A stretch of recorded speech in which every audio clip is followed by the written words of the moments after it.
तो गाइस कैसे हैं आप सब लोग। द बैटल स्पिरिट के एपिसोड 01 के साथ हाजिर हूं। तो ये फैंटेसी वर्ल्ड की एक स्टोरी है जो कि कल्टीवेशन, कुंफू और मार्शल आर्ट सभी को मिक्स करके बनाई गई है। तो यहाँ पर एक प्लेनेट जिसका नाम बर्ड स्टार होता है उसके बारे में बताया जाता है कि एक बहुत ही बड़ा सा प्लेनेट है जिसके ऊपर बहुत सारे छोटे छोटे कंट्रीज हैं और सभी कंट्रीज जो है ये सभी लोग यहाँ पर स्ट्रेंथ में मानते हैं। जिसके पास ज्यादा पावर होगी वो दूसरे के ऊपर अटैक करके उनकी प्रॉपर्टी के ऊपर कब्जा कर लेता है। जैसे कि यहाँ पर चॉय स्टेट और ली स्टेट दो ऐसे बड़े बड़े कंट्रीज थे जो आपस में वार कर रहे थे और जिसके पास यहाँ पर सबसे ज्यादा पावरफुल बैटल स्पिरिट्स होंगी वही एक दूसरे से फाइट करके अपने आप को जितवा सकते हैं और वही यहाँ पर दूसरों के ऊपर राज कर सकते हैं। और कहा जाता है कि कुछ लोगों के पास तो इतनी पावरफुल बैटल स्पिरिट्स होती हैं कि वो यहाँ पर हेवन एंड अर्थ के ऊपर राज कर सकते हैं, यानी कि वो माउंटेन्स को डिस्ट्रॉय कर सकते हैं और रिवर्स को रोक सकते हैं। अगर किसी के पास एक नॉर्मल बैटल स्पिरिट है तब भी वो यहाँ पर पूरे 1000 लोगों के साथ फाइट कर सकता है। बैटल स्पिरिट इतनी पावरफुल होती है। तो आज से 5 साल पहले यहाँ पर कुछ ऐसा हुआ था कि चॉय स्टेट और ली स्टेट दोनों के आपस में जंग छिड़ गई। दोनों यहाँ पर एक दूसरे के लिए दूसरे के ऊपर कब्जा करने के लिए फाइट कर रहे थे और यहीं पर हमारे हीरो रॉक के जो फादर थे वो एक असैसिनेशन ग्रुप के मेंबर थे और काफी ज्यादा पावरफुल इंसान थे। वो यहाँ पर इस पूरी स्टेट में सेकंड नंबर पर बहुत ही पावरफुल वार स्पिरिट वाले इंसान थे, लेकिन उन्होंने यहाँ पर गद्दारी कर दी। उन्होंने अपनी स्टेट के साथ गद्दारी की जिसकी वजह से कंट्री ली जो था वो यहाँ पर अपनी फाइट को हार गया और दूसरी तरफ से चॉय कंट्री इस वक्त फर्स्ट नंबर पर सबसे पावरफुल कंट्री बन चुका है। रॉक के फादर के बारे में ये कहा जाता है कि रॉक के फादर ने अपनी असैसिनेशन ग्रुप के 2 हायर अप्स को मार डाला था और उसे मारने के बाद वो यहाँ पर से कहीं पर गायब हो गया। 5 साल हो चुके हैं और वो यहाँ पर वापस नहीं आया। लेकिन उसके बाद से ली कंट्री के लोगों ने जब वो अपनी फाइट को हार गए तो उन्होंने यहाँ पर रॉक और उसकी मदद दोनों को बंदी बना लिया, उन दोनों को कंफाइन कर दिया और तब से लेकर अभी तक यहाँ पर रॉक लोगों के ताने सुनता आ रहा है। क्योंकि जाहिर सी बात है अगर उसके बाप ने यहाँ पर गद्दारी की है तो उसे तो यहाँ पर गद्दार का बेटा ही कहा जाएगा और उसे बिल्कुल भी यहाँ पर इस तरह से ट्रीट नहीं किया जाएगा जिस तरह नॉर्मल बच्चों को ट्रीट किया जाता है। हमारा रॉक जो है लोगों की ये सारी बातें सुन सुनकर, लोगों से मार खा खा कर उस बेचारे का दिल जो है पत्थर का बन चुका है। वो बहुत ज्यादा सख्त हो चुका है, यानी कि वो इन सभी लोगों से नफरत करता है जो लोग उससे नफरत करते हैं, जो लोग उससे और उसकी माँ को बुरा भला कहते हैं और खास तौर पर वो अपने बाप से बहुत ज्यादा नफरत करता है जो कि उसे धोखा देकर चला गया। और अब यहाँ पर 5 साल के बाद रॉक को दिखाते हैं कि हमारा रॉक जो होता है वो तकरीबन अब यहाँ पर 10 से 15 साल के बीच की उम्र का हो चुका है और अब यहाँ पर वो फाइट कर रहा था क्योंकि वो बच्चे जो बचपन में उसे यहाँ पर चिढ़ाते थे और उसे यहाँ पर तंग करते थे अब वो यहाँ पर उनको मारने के काबिल हो चुका है। रॉक के पास एक एबिलिटी ये थी कि उसके पास एक बैटल स्पिरिट थी। उसे ये नहीं पता था कि उसकी बैटल स्पिरिट है क्या, लेकिन वो बैटल स्पिरिट की पावर्स को एक्टिवेट कर सकता था। और यहाँ पर वो कुछ लड़कों को पीट रहा होता है क्योंकि वो लड़के जो होते हैं उसे गद्दार का बेटा कह रहे होते हैं। तुम्हारा रॉक जो होता है वहां पर अपनी बैटल स्पिरिट की पावर को एक्टिवेट करता है और कहता है कि तुम में से और किसको मार खानी, अगर मार नहीं खानी तो यहाँ पर से दफा हो जाओ। लेकिन इसी के साथ ही दूसरी तरफ से जो गुंडा लड़का होता है वो उसे कहता है कि तुम कमीने कहीं कि तुम एक गद्दार के बच्चे हो, चाहे तुम यहाँ पर कितना ही पावरफुल क्यों ना हो जाओ, तुम्हारे बाप की वजह से हमारे कंट्री हार गया था, तुम्हारे बाप की वजह से हम लोग यहाँ पर अपनी फाइट को हारे थे। रॉक जो होता है उसकी बातें सुनने के बाद काफी ज्यादा गुस्सा हो रहा था। फिर साथ ही उस लड़के को घूर कर देखता है तो उसी के साथ ही वो लड़का उसे कहता है क्या हुआ, क्या तुम्हें मेरी बातें बिल्कुल पसंद नहीं आ रही, मुझे लगता है कि मेरी बातें सुनकर तुम्हें गुस्सा आ रहा है, जरा अपने आसपास देखो वहां पर सभी लोग तुम्हें देख रहे हैं लेकिन उनमें से कोई यहाँ पर तुम्हारी मदद को भी नहीं आएगा अगर मैं यहाँ पर तुम्हें पीटना शुरू कर दूं, क्योंकि उन सभी लोगों को पता है कि तुम एक गद्दार के बच्चे हो, तुम यहाँ पर बहुत ज्यादा घटिया और कमीने हो, तुम्हारी वजह से हमारी स्टेट हारी थी। और सभी लोग वाकई में यहाँ पर उसके बारे में बातें कर रहे होता है, कोई उसे गद्दार कह रहा होता है, कोई उसे कमीना कह रहा होता है। रॉक उन सभी की बातें तो बचपन से सुनता आ रहा है, इसी वजह से अब यहाँ पर उसे उनकी बातों से फर्क नहीं पड़ता। तो रॉक उसे कहता है कि मुझे तो यहाँ पर इस सब की आदत है, क्या तुम्हें यहाँ पर फाइट करनी है या नहीं करनी। और इसी के साथ ही वो लड़के पहले तो घबरा रहे होते हैं, फिर साथ ही वो लड़का जो होता है वो कहता है कि मैं यहाँ पर तुमसे हार कैसे सकता हूँ, मेरे पास भी बैटल स्पिरिट है। शायद तुम मेरे बड़े भाई के बारे में नहीं जानते, मेरा बड़ा भाई जो है वो इस वक्त जॉनचिंग कॉलेज में है। जॉनचिंग कॉलेज में उसके पास जो बैटल स्पिरिट है वो वहाँ की second highest powerful battle spirit है। और तुमने यहाँ पर मुझे हाथ लगाया तो मेरा भाई आएगा और तुम्हें मार डालेगा। और इसी के साथ ही हमारा रॉक जो होता है अपनी पावर्स को एक्टिवेट करता है और उसे कहता है कि तुम यहाँ पर कुछ ज्यादा बकवास करते हो, जब तुम्हारा भाई आएगा तब यहाँ पर देखेंगे, लेकिन फिलहाल के लिए मुझे यहाँ पर इसे जल्दी से खत्म करना है क्योंकि मेरी मॉम मेरा घर पर इंतजार कर रही होंगी, मुझे डिनर के लिए जाना है। और इसी के साथ ही वो अपनी पावर्स को रिलीज करता है, जबकि दूसरी तरफ से वो तीनों लड़के उसके ऊपर अटैक करने के लिए आगे बढ़ते हैं। जब वो तीनों एक साथ उसके ऊपर अटैक करने के लिए आगे बढ़े होते हैं, इसी के साथ ही हमारा रॉक जो होता है अपनी बैटल स्पिरिट को एक्टिवेट करता है। उसकी बैटल स्पिरिट उसे बहुत ही तेज स्पीड देती है। फिलहाल के लिए मैंने आपको बताया कि वो अपनी बैटल स्पिरिट को रिलीज नहीं कर सकता, लेकिन वो उसकी कुछ पावर्स को यूज कर सकता है। तो बड़ी तेजी के साथ आगे बढ़ता है। तो जैसे वो टकलाव से पंच मारने लगता है, इसी के साथ ही रॉक उसके करीब पहुंच जाता है, उसके पंच को अवॉइड करता है। फिर साथ ही वहां पर उसके पंच को अवॉइड करने के बाद अपने हाथ को आगे बढ़ाता है और उसे गले से पकड़ लेता है। तुम्हारा रॉक उसे गले से पकड़ने के बाद कहता है कि लो मैंने यहाँ पर तुम्हें पकड़ लिया, और साथ ही उसकी टांग के ऊपर किक मारता है। उसी के साथ उसे ग्राउंड के ऊपर गिरा लेता है और उसे ग्राउंड के ऊपर गिरा लेने के बाद उसका गला दबा रहा था और कहता है अगर मैं चाहूं तो यहीं पर तुम्हारा गला दबाकर तुम्हें जान से मार सकता हूं, या फिर मैं यहाँ पर तुम्हारा बाजू तोड़ सकता हूं, लेकिन मैं ऐसा करूंगा नहीं क्योंकि मैं तुम्हारी तरह बिल्कुल भी कमीना नहीं हूं। और इसी के साथ ही तुम्हारा रोग से कहता है क्या तुम्हें अभी भी यहाँ पर मुझसे फाइट करनी है या फिर अभी मुझे किसी गद्दार का बेटा कहना है। तो टकला उसे कहता है कि नहीं, अब मैं यहाँ पर तुम्हें कुछ नहीं कहूंगा। और इसी के साथ ही हमारा रोग जो होता है वहां पर अपनी फाइट को खत्म करता है, उसे छोड़ देता है और कहता है तो फिलहाल के लिए मैं यहाँ पर जा रहा हूँ, दोबारा कभी मुझे अपना चेहरा मत दिखाना, वरना इस बार तो मैंने तुम्हें छोड़ दिया लेकिन अगली बार तुम्हें बिल्कुल भी नहीं छोड़ूंगा। और वो वहां पर से चला जाता है। उसके चले जाने के बाद उसके साथ ही भागते हुए टकले को उठाते हैं और उसे कहता है कि दोस्त क्या तुम ठीक हो? तो वो कहता है हाँ मैं ठीक हूँ, लेकिन आज इसने यहाँ पर लाइन क्रॉस कर दी, इसे यहाँ पर मुझे गले से नहीं पकड़ना चाहिए था। अब मैं अपने भाई को बुला कर लाऊंगा और उसके बाद देखना मैं इसका क्या हाल करता हूँ, इससे इसकी कीमत चुकानी पड़ेगी। तुम्हारा रोग घर वापस आता है और आकर अपनी मॉम से कहता है कि मॉम मैं घर वापस आ गया। तो उसकी मॉम जो होती है वहां पर टूटे हुए शीशे के टुकड़े उठा रही होती हैं क्योंकि उनके घर के ऊपर फिर से किसी ने पत्थर मारे होते हैं। तो रोग कहता है मॉम क्या फिर से यहाँ पर गांव वालों ने आकर हमारे घर के ऊपर पत्थर फेंके? तो उसकी मॉम उसे कहती है कि मुझे अभी सबकी आदत हो चुकी है, अब तुम जल्दी से जाओ मुंह हाथ धोकर आओ, मैं तुम्हारे लिए खाना बना देती हूँ। तुम्हारा रोग कहता है कि मॉम ये सब कुछ उस कमीने की वजह से हो रहा है, यानी मेरे डैड की वजह से हो रहा है, जो यहाँ पर गद्दारी करके भाग कर चला गया, जिसकी वजह से हमारे साथ यहाँ पर सब कुछ हो रहा है। बचपन से मैं ये सब कुछ बर्दाश्त कर रहा हूँ। जबकि उसकी मॉम भागती हुई आगे बढ़ती है और कहती है नहीं बेटा, तुम्हें यहाँ पर ये सब कुछ कहने की जरूरत नहीं है, तुम्हारे डैड कोई गद्दार नहीं थे, ना ही तुम्हारे डैड ऐसे हैं जैसा तुम उनके बारे में सोचते हो, तुम्हें उनसे नफरत करने की जरूरत नहीं। और साथ ही उसे अपने गले से लगा लेती है और कहती है कि तुम्हारे फादर एक बहुत ही अच्छे इंसान थे। तुम्हारा रोग सोच रहा था कि जब भी मैं यहाँ पर अपने फादर की बात करता हूँ पूरे गाँव के सभी लोग यहाँ पर यही कहते हैं कि मेरे फादर एक गद्दार थे, लेकिन मेरी मॉम जब भी फादर के बारे में बात करती है वो कहती है कि वो एक गद्दार नहीं थे। आखिर यहाँ पर चल के आ रहा है मुझे समझ नहीं आती, लेकिन मुझे इस बात के ऊपर भरोसा नहीं है। अगर वो गद्दार नहीं थे तो वो यहाँ पर क्यों नहीं है, वो हमारे साथ क्यों नहीं है, हमें अकेला छोड़कर क्यों चले गए? तुम्हारा रोग जो होता है वो रात के वक्त अपने बिस्तर के ऊपर आराम से लेटा आता है। फिर साथ उसने अपनी दीवार के ऊपर एक बड़ा सा पोस्टर लगाया होता है जो कि मास्टर जोंग का होता है, जो इस वक्त असैसिनेशन ग्रुप में सबसे पावरफुल मेंबर होता है। और उसके पास जो पावरफुल वार स्पिरिट होती है वो एक फिनिक्स की वार स्पिरिट होती है और वो उसको देख देख कर उसे अपना रोल मॉडल समझता है ताकि वो उसी की तरह एक बहुत ही स्ट्रॉन्गेस्ट वॉरियर बन सके। और उसे देखते ही देखते वो कहता है कि मैं यहाँ पर एक दिन इसी की तरह बहुत ज्यादा पावरफुल इंसान बन जाऊंगा। कम से कम एक बार तो मास्टर जोंग से अपनी जिंदगी में मिलना चाहता हूँ। अगर मैं मास्टर जोंग से मिलूंगा तो उनसे जरूर कहूंगा कि मुझे ही बताएंगे अपनी बैटल स्पिरिट को कैसे रिलीज करते हैं। और इसी के साथ ही वहीं पर वो सो जाता है। तो जब वो वहां पर सो जाता है साथ ही अपने डैड के बारे में सोच रहा था कि उसके डैड भी कभी यहाँ पर इसी असैसिनेशन ग्रुप के एक मेंबर हुआ करते थे और वो एक हीरो हुआ करते थे क्योंकि उस वक्त वो यहाँ पर सेकंड मोस्ट पावरफुल इंसान थे। इसके साथ ही वो अपने फादर की मेमोरीज को याद करते करते जैसे ही वहां पर सोने लगता है, इसी के साथ ही वहां पर उसे बाहर से आवाज आती है। तो जब उसे बाहर से आवाज आती है तो वो जल्दी से बाहर निकलता और कहता है कि लगता है कि फिर से यहाँ पर गांव वाले रात के वक्त हमारे घर को जलाने की कोशिश करने वाले हैं, लगता है कि इन्हें सबक सिखाना ही पड़ेगा, ये कमीने लोग ऐसे बिल्कुल भी नहीं मानेंगे, ये मेरी मॉम को नुकसान पहुंचाए मैं ये बिल्कुल बर्दाश्त नहीं करूंगा। और इसी के साथ ही हमारा रोग जो होता है वहां पर से बाहर निकल आता है। तो रोग वहां पर से बाहर निकलता है, बाहर की तरफ देखता और कहता है कौन है यहाँ पर, जल्दी से बाहर निकलो। लेकिन सामने तो कोई भी नहीं होता क्योंकि वो जंगल में होते हैं। इसी के साथ ही वहां पर से वो जंप करते हुए नीचे उतर आता है और जंगल में चला जाता है जहां पर टकला लड़का उसके सामने अपीयर होता है। तो हमारा रोग से कहता है कि आज दिन वाली मार तुम्हें बिल्कुल भी अच्छी नहीं लगी जो तुम फिर से यहाँ पर मार खाने के लिए चले आए हो। टकलू से कहता है कि तुम्हें यहाँ पर किसने कह दिया कि मैं यहाँ पर मार खाने के लिए आया हूँ, मैं तो यहाँ पर उसका बदला चुकाने के लिए जो तुमने मेरे साथ किया था। अब अगर तुम्हारे अंदर हिम्मत है तो फिर आओ आकर मेरे पर अटैक करो। तुम्हारा रोग उसके गुस्से में आ जाता है और इसी के साथ ही वो जल्दी से उसके ऊपर अटैक करने के लिए आगे बढ़ता है। वो अपने हाथों के ऊपर अपनी बैटल स्पिरिट की पावर को रिलीज करता है और उसके पंच मारने के लिए जैसे उसके करीब पहुंचता है, इसी के साथ ही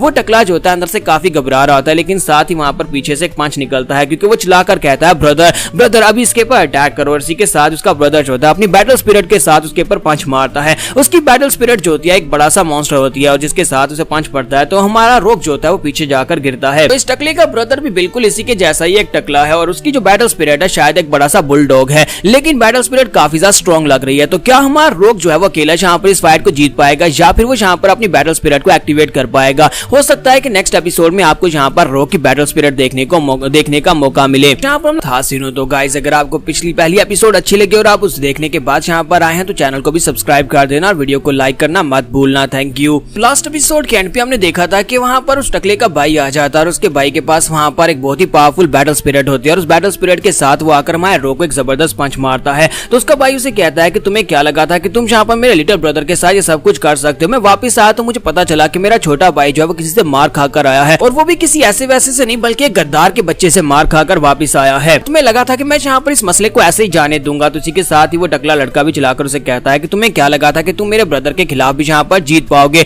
मैंने तुम्हें वार्निंग दी थी कि मेरा ब्रदर जो है वो ज़ांजिंग जॉलेज का एक बहुत ही हायर अप है। रोग जो होता है वहाँ पर एक पंच खाने के बाद ग्राउंड के ऊपर गिरा पड़ा होता है और उसकी बॉडी वहाँ पर मूव नहीं कर पा रही होती क्योंकि उसे वहाँ पर काफी बुरी हिट लगी होती है। तो वो कहता है क्या वाकई में एक बैटल स्पिरिट की पावर ऐसी होती है? इसकी बैटल स्पिरिट तो बहुत ज्यादा खतरनाक लगती है। उसी के साथ ही बड़ा भाई आगे बढ़ता है और उसे कहता है कि लड़के अब यहाँ पर ग्राउंड के ऊपर पड़े खड़े रहने की नौटंकी बंद करो। तुमने जहाँ पर मेरे भाई को दिन में बड़ी बुरी तरह से पीटा था और अब यहाँ पर मैं तुम्हें बुरी तरह से पीटने वाला हूँ। अगर इसी तरह चलता रहा तो सुबह तक तो तुम यहाँ पर मर जाओगे। और इसी के साथ में रोक जो होता है बेचारे से वहाँ पर सांस भी नहीं लिए जा रहा था, तो वो कहता है कि अब मैं यहाँ पर क्या करूँ। साथ ही वो फिर से अपने फादर को कोसना शुरू कर देता है और कहता है कि ये सब कुछ मेरे फादर की गलती है। अगर मेरे फादर ने यहाँ पर गलती नहीं की होती, अगर मेरे फादर ने यहाँ पर गद्दारी नहीं की होती, तो मैं भी आज यहाँ पर जॉनजिंग कॉलेज में जा सकता, मुझे वहाँ पर एडमिशन मिल जाता। क्योंकि कोई भी एकेडमी यहाँ पर मुझे एडमिशन देने को तैयार नहीं है, क्योंकि मैं गद्दार का बच्चा हूँ इसी वजह से, वरना मैं भी यहाँ पर इतना स्ट्रॉन्ग होता और अपनी बैटल स्पिरिट को रिलीज कर पाता। उसी तरफ से वो छोटा टकला जो होता है वो अपने बड़े टकले ब्रदर से कहता है कि इसको मार डालो ब्रदर, इसको मार डालो। कोई भी यहाँ पर तुम्हें इस बारे में पूछेगा नहीं, क्योंकि ये गद्दार का बच्चा है, किसी को इस बात से कोई फर्क भी नहीं पड़ेगा। अगर यहाँ पर जब मर जाता है तो हम लोग क्यों ना आज यहाँ पर इस किस्से को खत्म कर दे। गद्दार का बेटा बड़ा होकर गद्दार ही बनेगा, कल को फिर से यहाँ पर जो हमारे कंट्री के खिलाफ जा सकता है, तो क्यों ना हम लोग यहाँ पर इसे मारकर ये किस्सा यहीं पर खत्म कर देते हैं। और वैसे भी यहाँ पर इसको पूछने वाला कौन है, और उसके बाद इसकी माँ यहाँ पर अकेली रह जाएगी, उसे तो वैसे ही गाँव वाले मारकर निकाल देंगे। तो उसका ब्रदर उसकी बात सुनने के बाद कहता है कि हाँ ये आइडिया भी काफी ज्यादा अच्छा है, तो चलो फिर ठीक है, अपनी वार स्पिरिट को थोड़ी सी एक्सरसाइज देते हैं और इस लड़के को यहीं पर मार डालते हैं। और इसी के साथ ही जैसे वो आगे बढ़ता है और अपनी वार स्पिरिट को रिलीज करते हुए उसकी पावर्स के साथ हमारे रोग के ऊपर अटैक करने लगता है, तो वो उसे कहता है कि प्लीज माफ करना, पर मुझे लगता है कि तुम्हारी किस्मत में ये लिखा हुआ है कि तुम्हारा बाप गद्दार था और तुम्हें भी यहाँ पर उसकी गद्दारी की सजा मिलेगी। और दूसरी तरफ से छोटा टकला बहुत ज्यादा खुश हो रहा था, और उसी के साथ ही बड़ा टकला जो होता है अपनी पावर्स को रिलीज करते हुए वहां पर अपनी बैटल स्पिरिट के साथ उसके ऊपर अटैक कर देता है। वो अपनी एक बहुत ही पावरफुल टेक्निक जिसके साथ वहां पर इंसिनरेशन टेक्निक को यूज करता है, तो वहां पर बहुत सारी रेड मिस्ट हो जाती है। तो उसका छोटा भाई बहुत ज्यादा खुश हो रहा था और कहता है कि ब्रदर तुम बहुत ज्यादा स्ट्रॉन्ग हो, तुमने तो यहाँ पर उस लड़के की हड्डियां भी गला दी होंगी, वो लड़का तो यहाँ पर जलकर हाक हो गया होगा। तो उसका बड़ा भाई कहता है हाँ क्यों नहीं, मुझे लगता है कि अभी तक तो उसका यहाँ पर कीमा बन गया होगा, मेरी स्ट्रेंथ के नीचे तो वो यहाँ पर बच ही नहीं सकता। लेकिन जैसे ही वहां पर से धुआं हटता है तो वहां पर कुछ भी नहीं होता, हमारा रोग वहां पर नहीं होता। तो ये देखने के बाद वो काफी हैरान होता है, वो अपने आसपास देखता और कहता है कि उसकी डेड बॉडी कहां पर चलेगी, उसे तो यहीं पर होना चाहिए था, मेरे इस अटैक के नीचे वो सर्वाइव कैसे कर सकता है, अभी तक तो उसने अपनी बैटल स्पिरिट को भी एक्टिवेट नहीं किया। इसी के साथ उसका छोटा भाई उसे कहता है कि ब्रदर ये क्या है। वो दोनों वहां पर देखते हैं कि उनके सामने वहां पर फिनिक्स के फीदर गिर रहे होते हैं, तो वो दोनों चेक करते हैं और कहते हैं कि ये क्या, इतने सारे फेदर कहां पर से आ रहे हैं, ये तो किसी पंछी के फेदर्स हैं। और इसी के साथ ही वो ऊपर की तरफ देखते हैं तो वहां पर से उन्हें आवाज आती है जहां पर मास्टर यांग आ जाते हैं। मास्टर यांग वहां पर आने के बाद से कहते हैं क्या तुम्हें याद नहीं है कि जैंगजिंग कॉलेज का एक रूल ये है कि तुम लोग अपनी बैटल स्पिरिट को रिलीज करके किसी आम गांव वाले को नहीं मार सकते, यानी आम शहरी आम नागरिक को नहीं मार सकते जिसके पास बैटल स्पिरिट नहीं है। ये देखने के बाद वो दोनों काफी ज्यादा घबरा जाते हैं, क्योंकि मास्टर यांग वहां पर अपनी बैटल स्पिरिट के साथ अपीयर होते हैं और उन्होंने वहां पर हमारे रोग को उठा रखा होता है, रोग को उन्होंने बचा लिया होता है। तुम्हारा रोग जो होता है वहां पर अपनी आंख खोलता है क्योंकि वो बेहोश होने की हालत में होता है, लेकिन मास्टर यांग की तरफ देखता है और कहता है कि ये तो मास्टर यांग है और यहाँ पर ये फिनिक्स की पावर को यूज कर रहे हैं, मुझे लगा नहीं था कि मैं अपनी जिंदगी में मास्टर यांग को देख पाऊंगा। तो बड़ा भाई इस बात से बहुत ज्यादा घबरा जाता है और कहता है कि इसके पास तो यहाँ पर फिनिक्स है, इसका मतलब यह है कि असैसिनेशन ग्रुप का सेकंड पावरफुल मेंबर है। अगर ये यहाँ पर है तो इसका मतलब यह है कि ये यहाँ पर इस लड़के को ही बचाने के लिए आया होगा, लेकिन इस जगह के ऊपर इसका काम क्या है और ये इस लड़के रोग को यहाँ पर क्यों बचा रहा है, इसके साथ इसका क्या ताल्लुक है। लेकिन जो भी हो, मैं तो यहाँ पर इसके सामने कुछ भी नहीं हूँ, मुझे इससे पंगा नहीं लेना चाहिए। और इसी के साथ ही मास्टर यांग उसकी तरफ घूर कर देखते हैं तो वो कहता है कुछ नहीं, यहाँ पर सिर्फ और सिर्फ एक गलतफहमी हो गई थी, मैं तो बस यहाँ पर इस लड़के को एक सबक सिखाने की कोशिश कर रहा था, क्योंकि इसने दिन के वक्त मेरे छोटे भाई को बुरी तरह से पीटा था और इसी वजह से मैं यहाँ पर सबक सिखाने के लिए आया था। मास्टर यांग उसे कहता है कि तुम्हारे पास एक बैटल स्पिरिट है, इसका मतलब ये नहीं है कि तुम जिसे चाहे उसे बुली कर सकते हो, तुमने यहाँ पर एक बहुत बड़ा क्राइम किया है, तुमने आम सिटीजन के ऊपर अपनी वार स्पिरिट को यूज किया है, इसी वजह से मैं एक नेशनल हीरो हूँ, तो नेशनल हीरो होने के नाते मैं यहाँ पर तुम्हें सजा दूंगा ताकि तुम दोबारा यहाँ पर कभी भी अपनी वार स्पिरिट को यूज ना कर सको। आज के बाद से तुम्हारी बैटल स्पिरिट को क्रश किया जाता है और हो सकता है कि तुम्हें तुम्हारे जॉनजिंग कॉलेज से भी निकाल दिया जाए, क्योंकि उनके रूल्स बहुत ज्यादा क्लियर है कि तुम लोग आम शहरियों के ऊपर अटैक नहीं कर सकते, अपनी बैटल स्पिरिट को आम गांव वालों के सामने रिलीज नहीं कर सकते। इसी के साथ ही वो बेचारा बहुत ज्यादा घबरा जाता है क्योंकि उसने यहाँ पर एक बहुत बड़ी गलती कर दी। और इसी के साथ ही मास्टर यांग वहां पर अपनी फिनिक्स को रिलीज करते हैं। जैसे वहां पर अपनी फिनिक्स बैटल स्पिरिट को रिलीज करते हैं तो ये देखकर वो और भी ज्यादा घबरा जाता है और उसी के बाद वो अपनी पावर्स के साथ उस लड़के के ऊपर अटैक करते हैं और उसकी बैटल स्पिरिट को वहां पर डिस्ट्रॉय कर देते हैं, ताकि आज के बाद से वो लड़का यहाँ पर अपनी बैटल स्पिरिट को कभी यूज ही ना कर पाए। तो उन दोनों के वहां पर से भेज देने के बाद मास्टर यांग जो होते हैं हमारे रोग को अपने साथ लेकर वहीं पर ग्राउंड में बैठ जाते हैं, जहां पर हमारा जो रोग होता है वो बेहोश होता है। तो थोड़ी देर के बाद जब रोग को होश आती है तो उठता अपने साइड के ऊपर देखता है तो मास्टर यांग अभी तक वहीं पर बैठे होते हैं और उनके कंधे के ऊपर एक छोटा सा पंछी होता है जिसके साथ वहां पर वो प्यार कर रहे होते हैं। तो हमारा जो रोग होता है उनकी तरफ देखता है और कहता है कि आप तो वाकई में फिनिक्स हो। तो वो कहते हैं तो फाइनली तुम्हें होश आ ही गई। और उसी के साथ ही हमारा रोग उनके सामने वहीं पर बैठ जाता है और उनसे कहता है कि मैं जहाँ पर अपनी जिंदगी को दांव पर लगाकर आपकी इस एहसान का बदला चुका दूंगा, आपका बहुत बहुत शुक्रिया जो आपने जहाँ पर मेरी जान बचाई है। तो मास्टर यांग उसे कहते हैं नहीं, तुम्हें ये सब कुछ कहने की जरूरत नहीं है। तुम्हारा रोग जो होता है वो बहुत ज्यादा एक्साइटेड हो जाता है और कहता है कि कि मैंने सोचा नहीं था कि मैं अपनी जिंदगी में मास्टर फिनिक्स से मिल पाऊंगा। मेरे तो पूरे रूम के अंदर आपके बहुत सारे पोस्टर्स लगे हुए हैं। जबकि मास्टर यांग वहाँ पर सोच रहे होते हैं कि बैटल स्पिरिट का पंच खाने के बाद ये 2 घंटों के लिए बेहोश रहा और उसके बाद अब यहाँ पर इसकी बॉडी जो है फुली हील हो चुकी है। इसका मतलब यह है कि इस लड़के की बैटल स्पिरिट जो है बहुत ज्यादा पावरफुल है। और इसी के साथ ही मास्टर यांग उसे बताते हैं कि अब तुम्हें यहाँ पर उन दोनों भाइयों के लिए बिल्कुल परेशान होने की जरूरत नहीं है, वो तुम्हें बिल्कुल भी तंग नहीं करेंगे।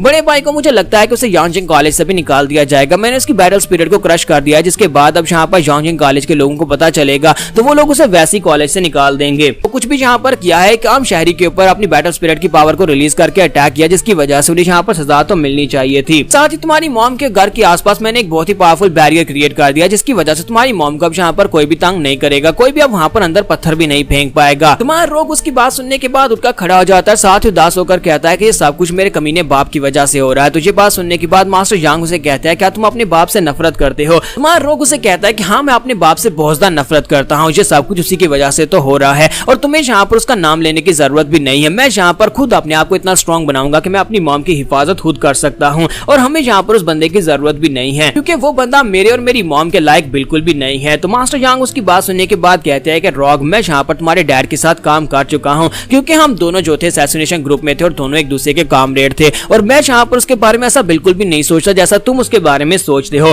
क्योंकि सिचुएशन के हिसाब से मैं फैसले लेने पड़ते हैं और मैं अभी तक यहाँ पर इस बारे में नहीं जान पाया कि आखिर उसने यहाँ पर हमारे 2 हायर अप्स को मारा क्यों था और उसने यहाँ पर गद्दारी क्यों की। लेकिन मुझे लगता है कि तुम्हारे बाप ने जो कुछ भी किया उसके पीछे कोई ना कोई वजह जरूर होगी। तुम्हारा रोग उसकी बात सुनने के बाद कहता है कि मुझे वैसे इस बात से फर्क ही नहीं पड़ता कि यहाँ पर उसकी सच्चाई साबित होती है कि वो गद्दार था या नहीं था, क्योंकि मुझे अच्छी तरह से याद है जब हमारा फादर यहाँ पर हमें छोड़कर चला गया था आज से 5 साल पहले, जब मैं एक छोटा बच्चा था। मुझे इतनी सेंस तो नहीं थी लेकिन उस वक्त मुझे यहाँ पर कम से कम ये महसूस होता था कि यहाँ पर क्या हो रहा है। जब फादर यहाँ पर से चले गए कुछ अरसे तक हमें मुझे और मेरी माँ को जेल में बंद करके रखा गया, वहां पर मैं बहुत ही बुरी तरह से ट्रीट किया जाता था और उसके बाद जब हमें वहां पर से आजाद किया गया हमें यहाँ पर गांव में अपना घर बनाने नहीं दिया गया, हमें साइड के ऊपर एक घर मिला जहाँ पर बहुत सारे लोग जो थे वो मुझे यहाँ पर सिर्फ और सिर्फ चिल्ला कर यहाँ पर गद्दार कहते थे। लेकिन जब मैं बड़ा हुआ तो सभी लोगों ने वहां पर चिल्लाना बंद कर दिया और मुझे पीटना शुरू कर दिया। वो मुझे तब तक पीटते जब तक कि उन्हें वहां पर बहुत ज्यादा मजा ना आता या फिर मैं वहां पर अधमरा ना हो जाता। इसी तरह यहाँ पर मैं बड़ा होता गया, मेरा कोई दोस्त नहीं, सभी सिर्फ और सिर्फ मुझे दुश्मन समझते हैं, उन्हें लगता है कि मैं गद्दार हूँ। तो इस बात से यहाँ फर्क ही नहीं पड़ता कि मेरे फादर यहाँ पर वापस आते हैं और उनकी सच्चाई साबित होती है कि वो गद्दार नहीं थे, क्योंकि मुझे लगता है कि जब यहाँ पर मुझे यहाँ पर उनके बिना रहना सीखना पड़ेगा और मैं यहाँ पर उनके बिना ही खुश हूँ। मास्टर रॉक से कहते हैं कि अगर तुम स्ट्रॉन्ग बनना चाहते हो और अपनी मॉम की हिफाजत करना चाहते हो क्यों ना तुम एक एकेडमी को ज्वाइन कर लो जहाँ पर तुम्हें बैटल स्पिरिट की पावर्स को यूज करना सिखाया जाएगा। तो रोग इस बात से बहुत ज्यादा हैरान होता है और कहता है क्या मुझे भी यहाँ पर किसी एकेडमी को ज्वाइन करने का मौका मिलेगा? लेकिन सभी एकेडमीज वाले तो मुझे यहाँ पर रिजेक्ट कर देते हैं क्योंकि मैं गद्दार का बच्चा हूँ।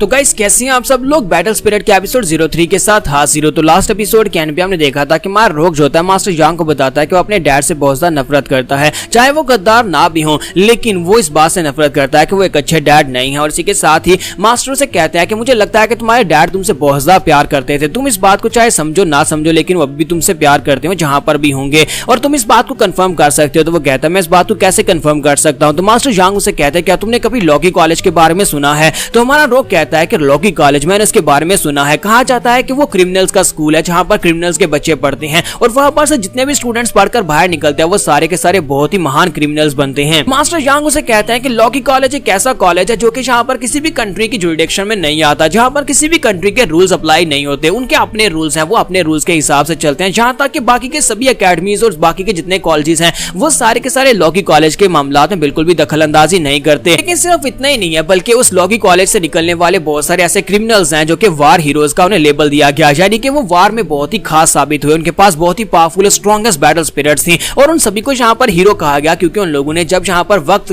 जरूरत पड़ी उस वक्त उन लोगों ने यहाँ पर अपनी बैटल स्पिरिट के साथ मिलकर हमारी फाइट में हिस्सा लिया। तुम्हें एक और बात बताऊं कि लॉकी कॉलेज का जो डीन है यानी उनका जो प्रिंसिपल है वो इस वक्त एक बहुत ही सुपर डेंजरस विलन है जो कि पूरे 3 कंट्रीज में वांटेड है। तो मास्टर यांग उसे कहता है कि मुझे यहाँ पर तुम्हें सारी बात बताने का मतलब यह है कि तुम्हारे फादर कभी उस कॉलेज से पढ़कर आए थे, अब जबकि तुम्हारे फादर वहां से पढ़कर आए हैं तो इसका मतलब यह है कि उसका बेटा होने के नाते तुम्हें डायरेक्टली वहां पर एडमिशन मिल जाएगा। तुम्हें बस वहां पर जाकर एक कंपटीशन को पास करना होगा, अगर तुम्हारे अंदर क्वालिफिकेशंस हुई तो तुम वहां पर एडमिशन लेने के काबिल हो और तुम वहां पर स्टडीज कर सकते हो, क्योंकि बाकी के सभी राइटर्स अकेडमीज तुम्हें एडमिशन नहीं देंगे, इसी वजह से तुम्हें वहां पर जाना चाहिए। तो क्या तुम जाना चाहोगे? तुम्हारा रोग कहता है हाँ मैं जाना चाहता हूँ क्योंकि मैं यहाँ पर स्ट्रॉन्ग बनना चाहता हूँ। तो मुझे इस बात से फर्क नहीं पड़ता कि मैं यहाँ पर किस तरह से स्ट्रॉन्ग बनता हूँ, बस मुझे स्ट्रॉन्ग बनना है ताकि मैं अपनी मॉम की रक्षा कर सकूं। हमारा रोग बहुत ज्यादा खुश हो जाता है और कहता है कि अगर मैं वहाँ पर लॉगी कॉलेज को ज्वाइन करता हूँ तो इसका मतलब यह है कि मुझे दुनिया घूमने का मौका मिलेगा, मैं बहुत सारी चीजों को स्टडी कर पाऊंगा, मैं बैटल स्पिरिट को एक्टिवेट कर पाऊंगा और बैटल स्पिरिट को रिलीज कर पाऊंगा। तो मेरे फादर ने कम से कम चलो यहाँ पर से गद्दारी तो की, कम से कम एक चीज तो अच्छी की, उनकी वजह से मुझे यहाँ पर लॉगी कॉलेज में एडमिशन मिल जाएगा। तो मास्टर यांग उसे कहते हैं अच्छा ये बात है, तो फिर तुम्हें आज सुबह यहाँ पर से निकलना पड़ेगा, क्योंकि आज यहाँ पर कल सुबह यहाँ पर एडमिशन होने वाले और एडमिशन का आखिरी दिन है और वहाँ पर कंपटीशन होगा और उसमें अगर तुम पास हुए तो तुम्हें वहाँ पर एडमिशन मिल जाएगा, लेकिन तुम्हें सुबह के वक्त यहाँ पर से निकलना पड़ेगा। तुम्हारा रोग कहता है क्या सुबह के वक्त, लेकिन मॉम का क्या होगा? तो उसे कहते हैं तुम्हें मॉम के लिए परेशान होने की जरूरत नहीं है, मैं जाकर तुम्हारी मॉम को सारी की सारी बात एक्सप्लेन कर दूंगा और उन्हें बता दूंगा कि तुमने एकेडमी को ज्वाइन कर लिया और तुम आज से वहीं पर रहने वाले हो। तुम्हारा रोग कहता है तो ये बात है, तो फिर मैं जल्दी से जाता हूँ, जाकर अपना सामान पैक कर लेता हूँ और साथ ही अपनी मॉम को भी गुड बाय बोल लेता हूँ, ताकि मैं सुबह सुबह जल्दी वहां पर से निकल जाऊंगा और जल्दी से वहां पर लॉगी कॉलेज में पहुंच जाऊंगा और जाकर अपना एडमिशन टेस्ट दूंगा। इसी के साथ ही नेक्स्ट सीन सुबह के वक्त का दिखाया जाता है कि हमारा रोग जो होता है वो वहां पर से लॉगी कॉलेज के लिए बस लेता है और वो बस जो होती है उसे लॉगी कॉलेज की तरफ लेकर जा रही होती है और वहीं पर रास्ते में उसे उतार दिया जाता है और वहां पर कोई बस स्टेशन भी नहीं होता, उसे वहां पर जहां पर उतारा जाता है वहां पर सामने डेजर्ट होता है। तो हमारा रोग कहता है कि मैंने तो ड्राइवर से कहा था कि मुझे यहाँ पर लॉगी कॉलेज के सामने उतारना, लेकिन यहाँ पर तो कोई लॉगी कॉलेज नहीं है, जहाँ पर तो एक बड़ा डेजर्ट है। और इसी के साथ ही वो आगे की तरफ चलना स्टार्ट करता है क्योंकि वहां पर सामने की तरफ शायद लॉगी कॉलेज हो सकता है। उसे वहां पर एक मैप भी दिया गया होता है जो कि मास्टर यांग ने खुद बनाया होता है। वहां पर बहुत सारी गर्मी होती है और साथ ही मास्टर यांग ने वहां पर अपने उस छोटे पंछी को भी उसको दे दिया होता है। तुम्हारा यांग कहता है कि चलो शुक्र है कि जाओ जूजी तुम तो इस वक्त मेरे साथ हो, मैं यहाँ पर बहुत ज्यादा एक्साइटेड हूँ, प्लीज यहाँ पर फ्यूचर में मुझे गाइड करना और हम लोग जल्दी से लॉगी कॉलेज में पहुंचते हैं। थोड़ी दूर चलने के बाद उस डेजर्ट में हमारा रोग जो होता है अपने पास से मैप निकालता है जो मास्टर यांग ने खुद वहां पर लिखा था। तो वो कहता है कि ये क्या, मुझे इसमें से कुछ भी समझ नहीं आ रही, यहाँ पर घुमा फिरा कर उन्होंने यहाँ पर लॉगी कॉलेज की डेस्टिनेशन लिखी हुई है, लेकिन यहाँ पर मुझे कुछ भी समझ नहीं आ रही, चलो फिर सीधा चलते जाते हैं। और इसी के साथ वो सीधा वहां पर से चलता जाता है और कहता है कहीं ऐसा ना हो कि लॉगी कॉलेज पहुंचने से पहले मैं यहाँ पर गर्मी की वजह से मर जाऊं। 3 घंटे के बाद का सीन दिखाता है कि अभी भी वो उस डेजर्ट में चलता हुआ जा रहा होता है और चलते चलते वहां पर वो काफी दूर निकल आता है, लेकिन अभी यहाँ पर बहुत ज्यादा गर्मी होती है। जाओ जूजी बेचारा उसे भी बहुत ज्यादा गर्मी लग रही होती है और वो कहता है कि ये कौन सी जगह पर मुझे भेज दिया गया, लगता है कि मास्टर यांग ने मुझे यहाँ पर धोखा दिया है, यहाँ पर तो कोई लॉगी कॉलेज है ही नहीं, मैं पिछले 4 घंटे से यहाँ पर चल रहा हूँ। और इसी के साथ ही जब वहां पर वो कहता है कि मुझे बहुत ज्यादा प्यास लगी है, उसे सामने एक छोटा सा हट दिखाई देता है। तो वो कहता है कि ये क्या क्या, ये लॉगी कॉलेज है, लेकिन ये तो बस एक छोटी सी कुटिया है, ये लॉगी कॉलेज कैसे हो सकता है? तो हमारा रोग कहता है कि इतनी छोटी बिल्डिंग के अंदर लॉगी कॉलेज बिल्कुल भी नहीं हो सकता, लगता है कि मुझे हेलुसिनेशंस आ रही हैं क्योंकि मुझे बहुत ज्यादा प्यास लगी और गर्मी की वजह से मुझे यहाँ पर चीजें दिखाई दे रही हैं।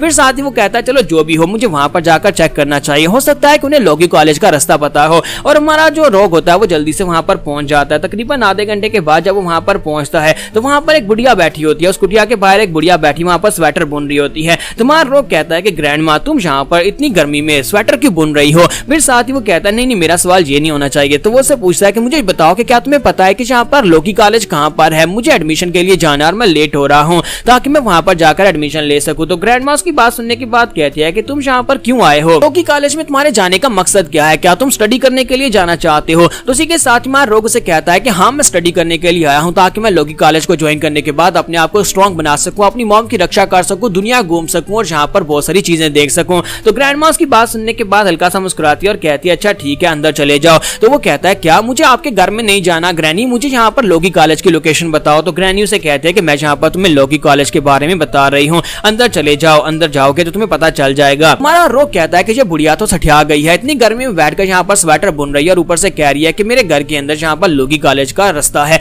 और इसी के साथ हमारा रोग जो होता है उसकी बात मानने के बाद अंदर चला जाता है। जैसे वो अंदर जाता है तो अंदर से कुटिया पूरी तरह से खाली होती है। अंदर जाने के बाद वो आंटी से कहता है कि ग्रैनी ये तो बिल्कुल खाली है, यहाँ पर तो कुछ भी नहीं है। तो वो ग्रैनी उसका नाम पुकारती है और उसे कहती है कि रोग बेटा अपने ऊपर भरोसा रखो, और अगर भरोसा रखोगे तो यहाँ पर पूरी दुनिया तुम्हारे कदमों पर झुक जाएगी। और इसी के साथ ही हमारा रोग हैरान होता है कि ग्रैनी को उसका नाम कैसे पता चला। वो कहता है ग्रैनी तुम्हें मेरा नाम कैसे पता चला? लेकिन इसी के साथ ही नीचे से वहां पर दरवाजा ओपन होता है जिससे हमारा रोग जो होता है उसके अंदर गिर जाता है। तो जैसे हमारा रोग उसके अंदर गिरता है वो चलाना शुरू कर देता है और कहता है कि बुढ़िया तुमने ये क्या कर दिया, तुमने यहाँ पर मुझे कहाँ पर ट्रैप कर लिया, लगता है कि ये बुढ़िया कोई ठग थी। और इसी के साथ ही हमारा रोग जो होता है वहां पर से नीचे की तरफ गिर रहा होता है, वहीं पर से नीचे रोशनी दिखाई देती है। तो रोग कहता है कि लगता है कि मैं ग्राउंड के ऊपर गिरने वाला हूँ। तुम्हारा रोग जो होता है चिल्लाते चिल्लाते वहीं पर ग्राउंड के ऊपर धड़ाम से करके गिर जाता है। फिर साथ ही ऊपर की तरफ देखकर चिल्लाकर कहता है कि बुढ़िया क्या तुम मुझे मारना चाहती हो, ये तुमने मुझे कौन सी जगह के ऊपर फेंक दिया है? लेकिन इसी के साथ में रोग को वहां पर आवाज आती है, कोई से कहता है कि तुमने पहले टेस्ट को पास कर लिया, एडमिनिस्ट्रेटर ने तुम्हारी आइडेंटिटी को कंफर्म कर लिया है, तुम्हारा नाम रोग है, अब तुम यहाँ पर सेकंड टेस्ट के लिए क्वालिफाइड हो। रोग वहीं पर से अपने आसपास देखता है, जैसे वो आसपास देखता है तो वहां पर बहुत सारे बच्चे आए होते हैं, ये सारे के सारे यहाँ पर इस एडमिशन के लिए आए थे और एडमिशन टेस्ट देने के लिए वहाँ पर खड़े होते हैं। अनाउंसर उन सभी लोगों से कहता है कि तुम सभी लोगों को यहाँ पर कम्पीट करना होगा, तुम सभी लोग एक दूसरे की जान नहीं ले सकते, बस तुम्हें रूल्स के मुताबिक चलना होगा। तुम में से जो सही लोग होंगे जो कि यहाँ पर इस अकेडमी में एडमिशन लेने के लायक होंगे, सिर्फ और सिर्फ उन्हीं को एडमिशन मिलेगा। और सभी लोग बहुत ज्यादा एक्साइटेड लग रहे होते हैं कि उन्हें यहाँ पर लॉ की कॉलेज में एडमिशन मिलने वाला है। तुम्हारा रोग जो होता है वहाँ पर उनके साथ उठकर खड़ा हो जाता है और वो सभी लोग जो होते हैं उसकी तरफ देखते हैं, क्योंकि अब यहाँ पर एक नए बंदे की एंट्री हुई है। तो इसी के साथ उनमें से एक लड़का कहता है, देखो तो जरा यहाँ पर एक और लड़का आ गया, लगता है कि हमारा कंपटीशन बढ़ने वाला है, लेकिन मैं इसे अभी सबक सिखा कर आता हूँ। इसे क्या लगता है कि हमारे लोगी कॉलेज का लेवल इतना लो हो चुका है, किस तरह का एक कमजोर सा लड़का भी यहाँ पर हमारे लोगी कॉलेज को आकर ज्वाइन कर सकता है। और इसी के साथ ही उसे कहता है कि लड़के मैं तुम्हें दिखाता हूँ कि मेरी स्टोन फिस्ट क्या कर सकती है। तो उसके हाथों के ऊपर वहां पर उसने स्टोन फिस्ट चढ़ाई होती है, क्योंकि ये उसकी बैटल स्पिरिट होती है जिससे वो अपने हाथों को स्टोन का बना सकता है। तो उसे कहता है कि देखते हैं कि यहाँ पर मेरा पंच खा पाते हो या नहीं, अगर तुमने मेरा पंच खा लिया तभी तुम इस कॉलेज में रहने के लायक रहोगे। वो वहां पर उससे बात कर रहा होता है। इसी के साथ ही वहां पर एक खट्टा कट्टा लड़का निकल आता है और उसे कहता है कि मेरे रास्ते से दूर हटो। तो जब वो उसे वहां पर वार्निंग देता है कि मेरे रास्ते से दूर हटो, तो वो लड़का जो होता है वो कहता है कि चलो देखते हैं कि तुम यहाँ पर मेरी स्टोन फिस्ट खाने के बाद कैसा रिएक्शन देते हो।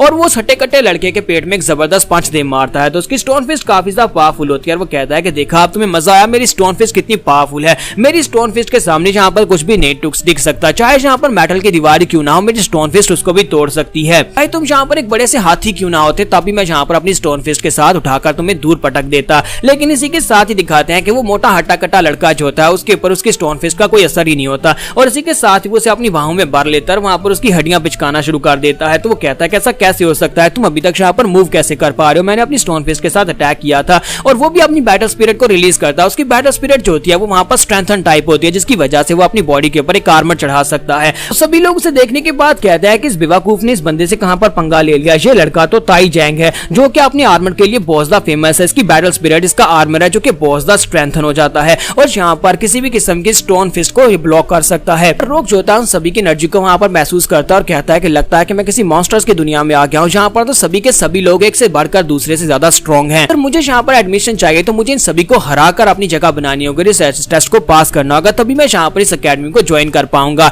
और यहाँ पर हमारी एपिसोड 03 का एंड करेंगे। नेक्स्ट एपिसोड में देखेंगे क्या हमारा रोग यहाँ पर टेस्ट को पास करके इस कॉलेज में एडमिशन ले पाएगा। यहाँ पर और बहुत सारे ऐसे डिसाइपल्स हैं जो सारे के सारे किसी विलन जहाँ पे क्रिमिनल के बच्चे हैं, वो काफी ज्यादा नोटोरियस और पावरफुल भी हैं।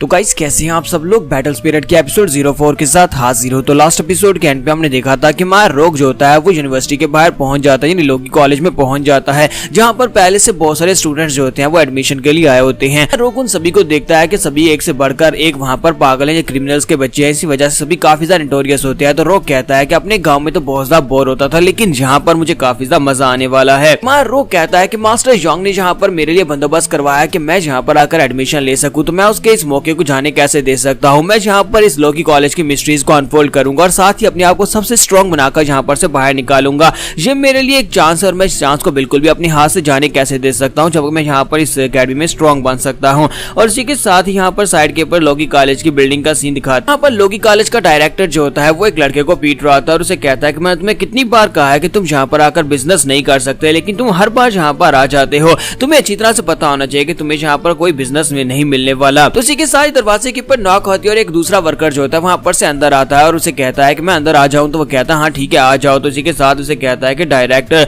देखो मैं यहाँ पर तुम्हारे लिए न्यूज लेकर आया हूं। तो उसे कहता है मिस्टर गाओ बताओ कि तुम्हारे यहाँ पर क्या काम है। तो मिस्टर गाओ उसे कहता है कि बहुत ही जल्दी यहाँ पर सेकंड टेस्ट स्टार्ट होने वाला है, तो क्या तुम यहाँ पर इस टेस्ट को देखने के लिए नहीं आने वाले। तो डायरेक्टर उसे कहता है कि नहीं मैं यहाँ पर इस बच्चों के टेस्ट को लेने के लिए क्यों आऊंगा, तुम्हें क्यों लगता है कि मैं यहाँ पर छोटे बच्चों के टेस्ट के लिए वहां पर आने वाला हूँ। इसी के साथ मिस्टर गाओ से कहते हैं लेकिन क्या तुमने सुना है कि इस बार जीडो का बच्चा भी यहाँ पर इस टेस्ट में हिस्सा लेने के लिए आया है। तो ये बात सुनते ही प्रेसिडेंट को झटका लगता है। फिर साथ ही मिस्टर गाओ से कहता है कि सिर्फ इतना ही नहीं है बल्कि जाई फैमिली का बच्चा भी यहाँ पर आया है, यानी जाई फैमिली का यंग मास्टर भी यहाँ पर इस टेस्ट में हिस्सा लेने के लिए आया है। तो ये बात सुनते ही प्रेसिडेंट कहते हैं इसका मतलब यह है कि इस बार तो काफी ज्यादा मजा आने वाला है। मैं इन दोनों को देखना चाहूंगा कि आखिर इन दोनों के पास क्या खास एबिलिटीज है, क्योंकि दोनों के ही बाप बहुत ज्यादा खास हैं। और इसी के साथ ही उसे कहता है कि इस बार तो काफी ज्यादा मजा आएगा। और इसी के साथ अनाउंसमेंट होती है, सभी बच्चों को बताया जाता है कि तुम्हारा सेकंड टेस्ट यहाँ पर स्टार्ट होने वाला वाला है। सभी लोग यहाँ पर रूल्स को ध्यान से सुनो, तुम सभी लोगों को यहाँ पर रूल्स बताने वाला हूँ। पहला रूल यह है कि तुम्हें यहाँ पर कौवों को पकड़ना होगा। तो हमारा जो रोग होता है उसकी बात सुनने के बाद काफी हैरान होता है और कहता है क्या हमें यहाँ पर कौवों को पकड़ना होगा।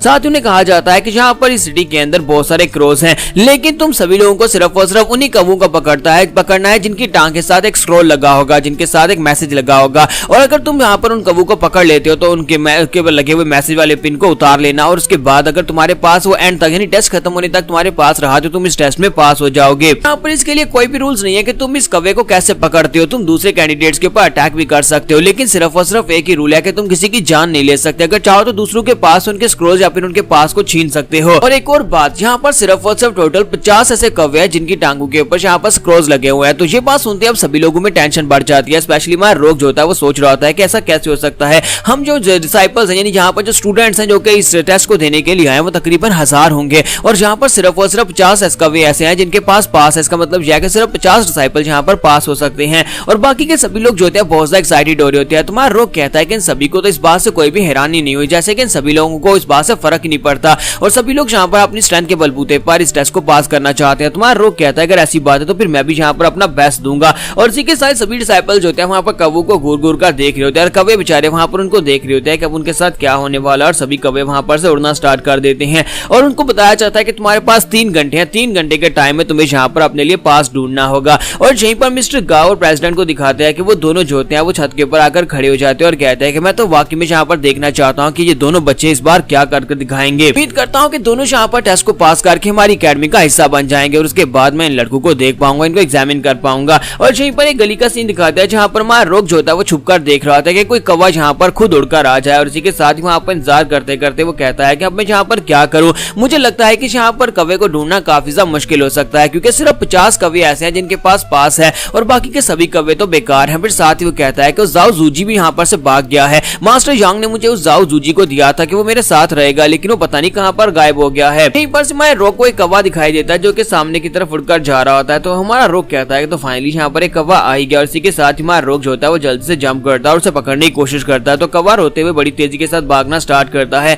तुम्हारा रोग कहता है कि यहाँ पर से भागने का कोई फायदा नहीं, मैं काफी देर से यहाँ पर तुम्हारा वेट कर रहा था कि कब यहाँ पर कोई कौवा आया, अब यहाँ पर मैं तुम्हें जाने कैसे दे सकता हूँ। और जैसे ही वो उसको हाथ डालने लगता है तो कौवा जो होता है अपनी स्पीड को बढ़ाकर ऊपर चढ़ जाता है, वो बिल्डिंग के ऊपर चला जाता है। तुम्हारा रोग कहता है कि इंटरेस्टिंग, लेकिन मैं तुम्हें भागने नहीं दूंगा। और इसी के साथ हमारा रोग वहीं पर लगे हुए एक डंडे को पकड़ता है और उसके साथ वहां पर फ्लिप करता है और ऊपर की तरफ जंप कर जाता है बिल्डिंग के ऊपर चढ़कर। साथ ही अपनी बैटल स्पिरिट को अपने पांव में एक्टिवेट करता है, गोंगी टेक्निक को यूज करते हुए कहता है कि अब मैं यहाँ पर तुम्हें बिल्कुल भी जाने नहीं दूंगा। हमारे लिए बहुत ही बड़ी ऑनर की बात है कि तुम्हें पकड़ने के लिए मैंने यहाँ पर अपनी बैटल स्पिरिट को एक्टिवेट किया, और वो बड़ी तेजी के साथ जंप करता है। और इस बार जब वो जंप करता है तो उसको पकड़ ही लेगा, उसका हाथ उसके काफी करीब पहुंच चुका होता है। लेकिन साइड के ऊपर से दिखाते हैं टाई जैंग वहां पर से निकल आता है। टाई जैंग वहां पर विंडो को तोड़ते हुए वहां पर से जंप लगाता है, यानी दूसरी बिल्डिंग में होता है, वहां पर से विंडो को तोड़कर बाहर निकलता है और इसी के साथ ही वो कौवे को पकड़ लेता है। और हमारा रोग जो होता है वो उसके रास्ते में होता है और इसी के साथ ही वो रोग के साथ वहां पर टकराता है, जिसकी वजह से हमारा रोग जो होता है नीचे ग्राउंड के ऊपर गिर जाता है। तो वो दोनों ही काफी ऊंचाई के ऊपर बिल्डिंग के ऊपर होते हैं।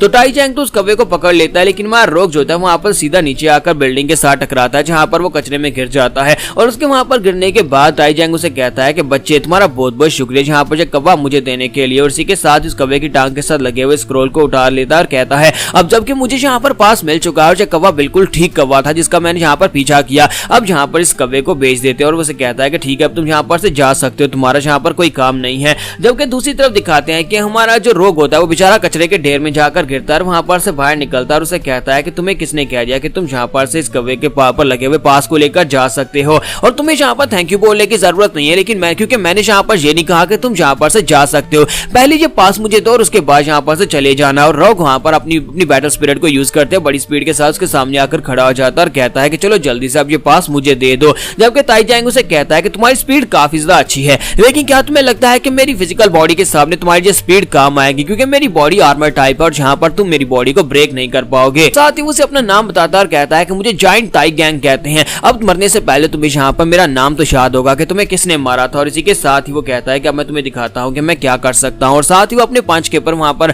अपनी बैटल स्पिरिट को एक्टिवेट करता है, जिससे उसका पंच होता है वो स्टोन फिस्ट में चेंज हो जाता है और उसे कहता है कि अब देखना जल्दी से अपनी वार स्पिरिट को भुलाओ कि मैं यहाँ पर बाद में किसी को बताने लायक तो हूँ कि तुम्हारे पास यहाँ पर वार स्पिरिट थी और वार स्पिरिट वाले बंदे को मैंने हराया है। इसी वो अपने पंच के ऊपर अपनी पावर्स को रिलीज कर रहा होता है। इसी के साथ ही हमारा जो रोग होता है वो बड़ी तेजी के साथ आगे बढ़ता बढ़ता है और उसे जाकर एक पंच दे मारता है। जैसे वो उसकी चेस्ट के ऊपर पंच मारता है तो उसी के साथ ही वहां पर कुछ भी नहीं होता। तो वो मोटा ताई गैंग उसे कहता है कि मैंने तुमसे कहा नहीं था कि यहाँ पर कुछ भी नहीं होने वाला, मैंने तुम्हें कहा था कि मेरी बॉडी जो है वो बहुत ज्यादा पावरफुल और इंडिस्ट्रक्टेबल है और तुम्हारी इस लिटिल पावर के साथ तुम यहाँ पर कुछ भी नहीं कर पाओगे। और उसी के साथ अब ताई गैंग जो होता है वो उसे पंच मारता है। तो जब वो हमारे रोग को पंच मारता है तो वो पंच काफी ज्यादा हैवी होता है, जिससे हमारा रोग जो होता है पीछे गिरता है, साथ उसके मुंह से ब्लड निकलना शुरू हो जाता है। तो रोग कहता है कि इसके पंच की वजह से मेरे इंटरनल ऑर्गन्स जो है वो अंदर से ब्लीड कर रहे हैं। तो ताई चैंग उसे कहता है कि तुम तो अभी यहाँ पर से ब्लीडिंग करना शुरू कर दी। ताई चैंग उसे कहता है कि मुझे लगता है कि तुम्हारे पास स्पीड के अलावा कुछ भी नहीं है, लेकिन स्पीड यहाँ पर सब कुछ नहीं होती, स्पीड यहाँ पर तुम्हारे काम नहीं आएगी, तुम तो सिर्फ और सिर्फ एक कचरा ही हो। और साथ ही वो आगे बढ़ता और कहता है कि अब मैं यहाँ पर तुम्हें एक सबक सिखाने वाला हूँ कि ये जगह यानी लॉगी कॉलेज तुम्हारे जैसे बेकार कचरा लोगों के लिए बिल्कुल भी नहीं है, जहाँ पर तुम्हारे जैसे कचरा लोग आकर स्टडी कर सके। और साथ ही वो जाकर उसे पंच मारता है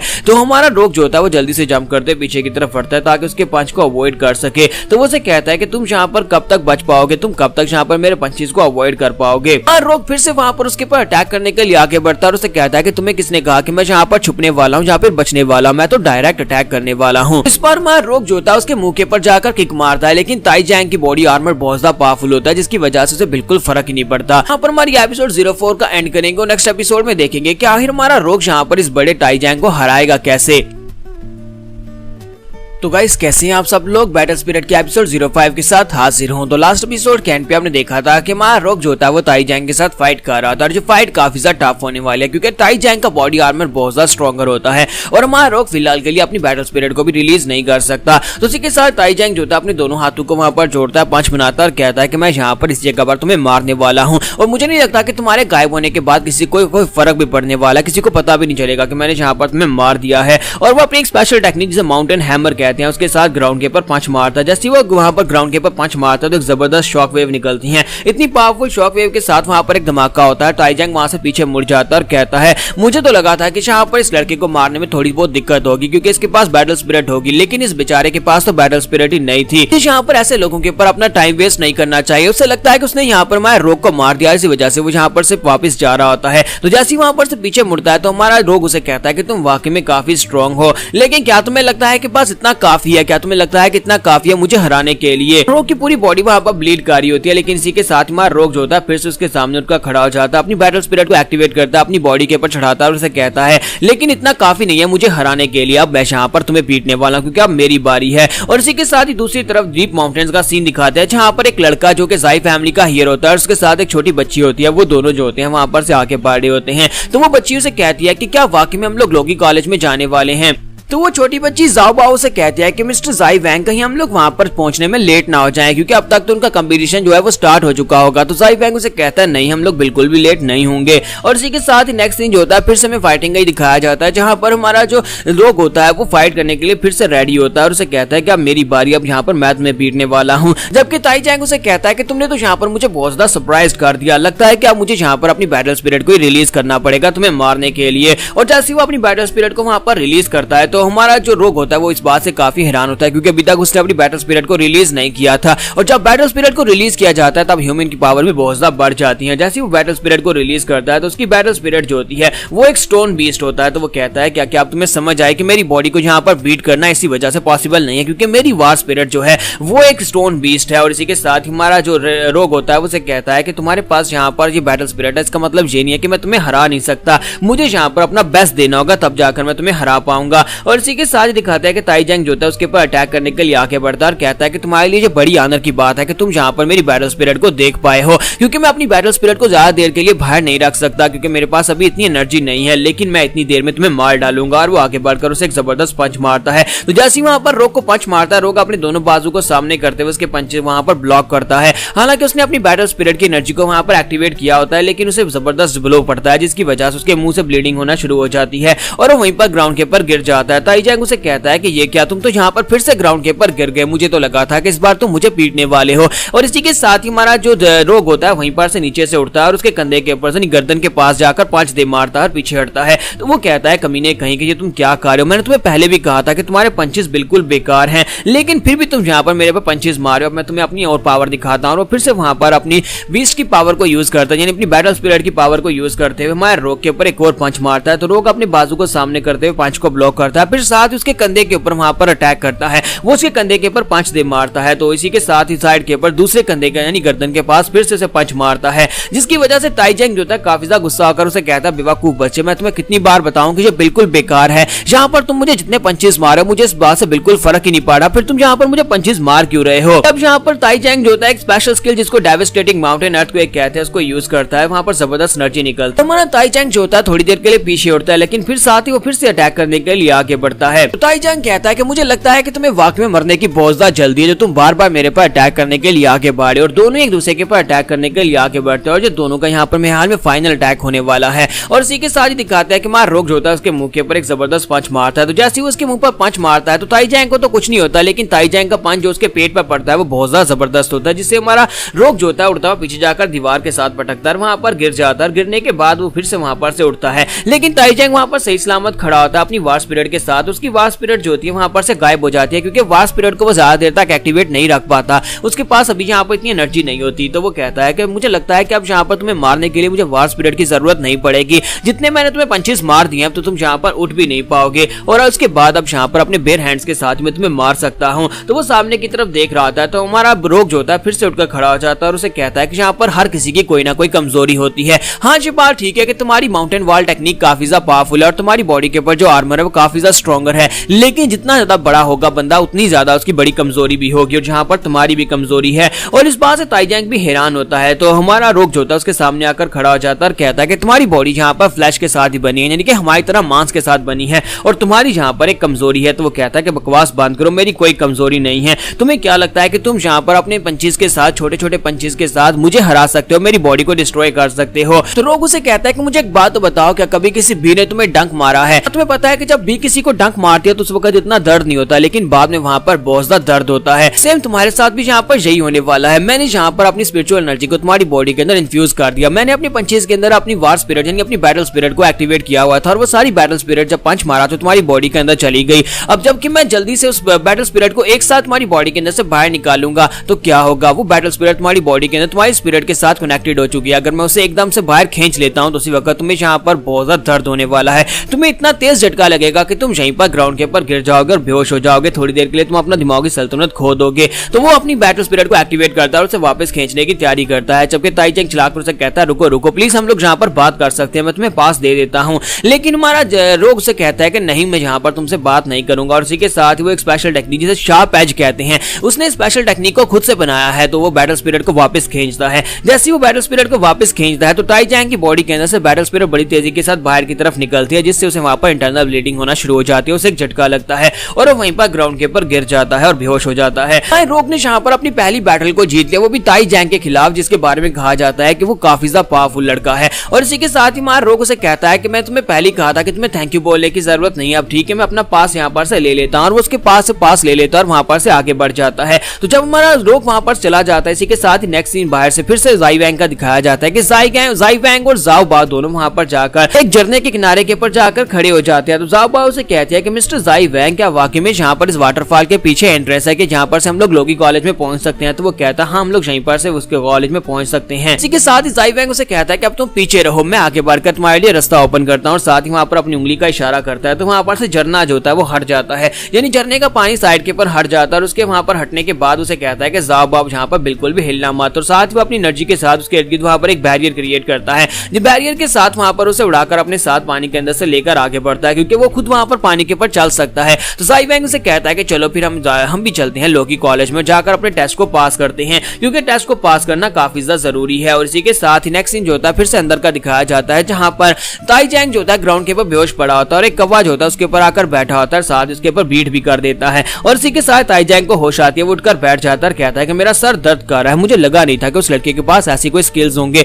उस लड़के ने तो यहाँ पर मुझे चालाकी के साथ हरा दिया है। इसी के साथ उसे पीछे से आवाज आती है, एक लड़का जो होता है वहां पर ऊपर बिल्डिंग के ऊपर बैठकर उसे कहता है कि तुम्हारे सर के ऊपर तो एक परिंदे ने टट्टी कर दी है। ताइजेंग जैसे वहां पर उस लड़के की तरफ देखता है, उसे देखते उसे एक झटका लगता है, क्योंकि जब वो उसकी तरफ देखता है साथ उसकी बैटल स्पिरिट को देखता है, तो उसकी बैटल स्पिरिट को देखने के बाद वो कहता है ऐसा कैसे हो सकता है, ये तो जान जिंग है, लेकिन ये तो एक वार हीरो है, फिर से यहाँ पर इस जगह के ऊपर क्या कर रहा है, इसका यहाँ पर स्टूडेंट्स के असेसमेंट के दौरान क्या काम है। यहाँ पर हम लोग अपनी एपिसोड 05 का एंड करेंगे और नेक्स्ट एपिसोड में देखेंगे कि एक वार हीरो यहाँ पर क्या कर रहा है, उसका इस जगह के ऊपर क्या काम है, क्या वो यहाँ पर ट्रबल कास्ट करने के लिए आया है।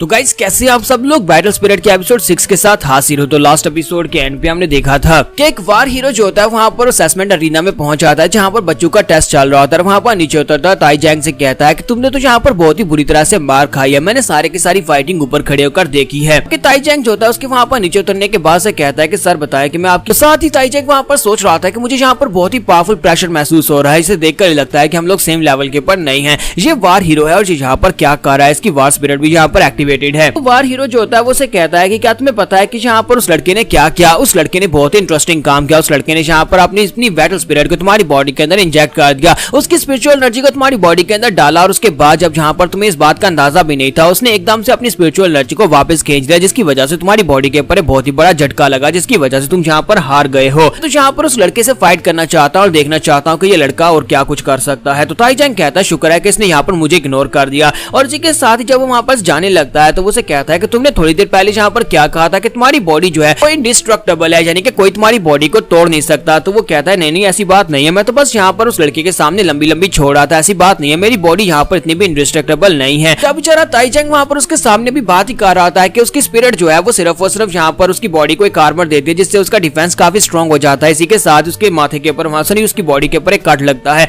और उसका सर जो होता है दो हिस्सों में वहां पर कट जाता है, क्योंकि दूसरी तरफ से उस लड़के ने यानी वार हीरो ने वहां पर अपनी जो स्पिरिट होती है उसकी तलवार को यूज करते हुए उसके ऊपर एक स्लैश लगाई होती है। तो वो उस लड़के को यानी ताई जैंग को वहीं पर उसकी बॉडी को काट देता है और कहता है कि मुझे तो लगा था कि तुम्हारा आर्मर काफी ज्यादा टफ होगा, लेकिन ये तो बहुत ज्यादा कमजोर निकला, तुम्हारे तो यहाँ पर टुकड़े टुकड़े हो गए हैं। उसको मारने के बाद वो वहां पर से अब आगे बढ़ता है रोक के पीछे ताकि वो जाकर रोक को पकड़ सके। और यहीं पर मिस्टर गाओ को इन्फॉर्मेशन मिलती है कि यहाँ पर रीना में एक लड़के की मौत हो गई है। तो वहां पर उस इन्फॉर्मेशन को लेने के बाद वो डायरेक्टर से कहता है कि डायरेक्टर सर मुझे लगता है कि आपको खुद वहां पर चलना चाहिए, इस टेस्ट के दौरान एक लड़के की मौत हो गई है। तो डायरेक्टर उसे कहता है कि तुम्हें क्या लगता है कि ये सब कुछ किसने किया है। तो वो कहता है कि यहाँ पर एक वार हीरो फिर रहा है। तो वो कहता है कि मुझे लगा ही था कि वो कमीना यहाँ पर जरूर आएगा, वो हर बार ऐसे ही करता है। तो इसी के साथ ही मिस्टर गाओ से कहते हैं लेकिन शायद आपने मेरी बात को ध्यान से सुना नहीं, उसने एक डिसाइपल को मार दिया है। उसने किसी ऐसे वैसे बंदे को नहीं मारा, उसने एक जायंट ताई जैंग को मारा है जो कि क्लास ए के क्रिमिनल का बेटा है और आपको यहाँ पर इस बात को सीरियसली लेने की जरूरत है। तो ये बात सुनते ही प्रेसिडेंट जो होता है वो कहता है क्या क्लास ए के हीरो का बेटा, उसने यहाँ पर कमीने ने क्या कर दिया। और इसी के साथ उठकर खड़ा हो जाता है, कहता है मुझे लगता है मुझे खुद यहाँ पर से जाना पड़ेगा।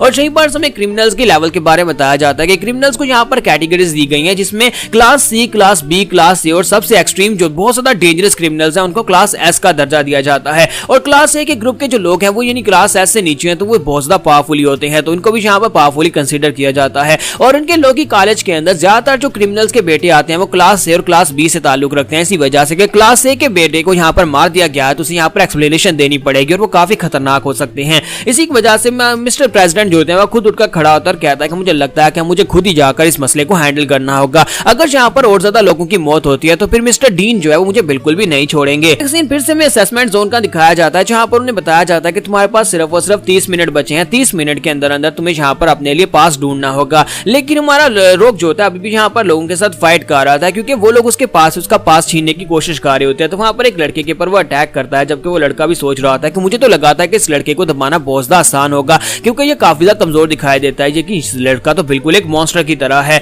तो इसी के साथ ही हमारा रोग जो होता है उसे फाइनली एक पंच मारता है उसके पेट में और इस पंच के साथ ही वो उसे कहता है कि तुम्हें यहाँ पर डिस्ट्रैक्ट नहीं होना चाहिए, तुम्हें फाइट के ऊपर ध्यान देना चाहिए। और उसी पंच के साथ उस लड़के से मुंह से ब्लड बहता है, वो वहीं पर ग्राउंड के ऊपर गिरकर बेहोश हो जाता है। तुम्हारा रोग कहता है कि ये चौथा लड़का है जिसको मैंने यहाँ पर बुरी तरह से पीटा है, लगता है कि यहाँ पर क्रोज बहुत ज्यादा कम है जिसकी वजह से ये सभी लोग पास होने के लिए दूसरों के पास इसको छीनने की कोशिश कर रहे हैं। तो इसी के साथ ही हमारा रोग वहां पर सोच रहा था कि मैंने यहाँ पर अपनी वार स्पिरिट को एक्टिवेट करना तो नहीं सीखा, लेकिन मैं अपनी वार स्पिरिट की पावर को यहाँ पर यूज कर सकता हूँ, उसकी स्पिरिचुअल एनर्जी को यहाँ पर अपनी बॉडी के साथ इन्फ्यूज करके यूज कर पाता हूँ। क्योंकि मेरे डैड ने बचपन में मुझसे ये कहा था, मेरे डैड ने कहा था कि हम लोग अपनी वार स्पिरिट को डिफरेंट तरीके से यूज कर सकते हैं, जरूरी नहीं है कि वार स्पिरिट को यहाँ पर फिजिकली रिलीज किया जाए तभी यहाँ पर वो अपनी पावर्स दिखाए। रोग कहता है कि मेरे डैड की ये बात जो है ये कम से कम मेरी जिंदगी में काम आ रही है, इसके अलावा तो मेरे डैड ने मेरी जिंदगी को कांटों से भर दिया है। तो जब वो वहां पर फिनिक्स के बारे में सोचता और कहता है कि मिस्टर फिनिक्स ने यहाँ पर मेरे आने का बंदोबस्त किया जिसकी वजह से मैं बहुत ज्यादा खुश हूँ कि मैं यहाँ पर इस जगह को ज्वाइन कर पाया। मिस्टर फिनिक्स भी मेरे डैड की तरह ही असैसिनेशन ऑर्गेनाइजेशन में काम करते हैं, लेकिन मिस्टर फिनिक्स की तो बात ही अलग है, मिस्टर फिनिक्स तो मेरे रोल मॉडल हैं।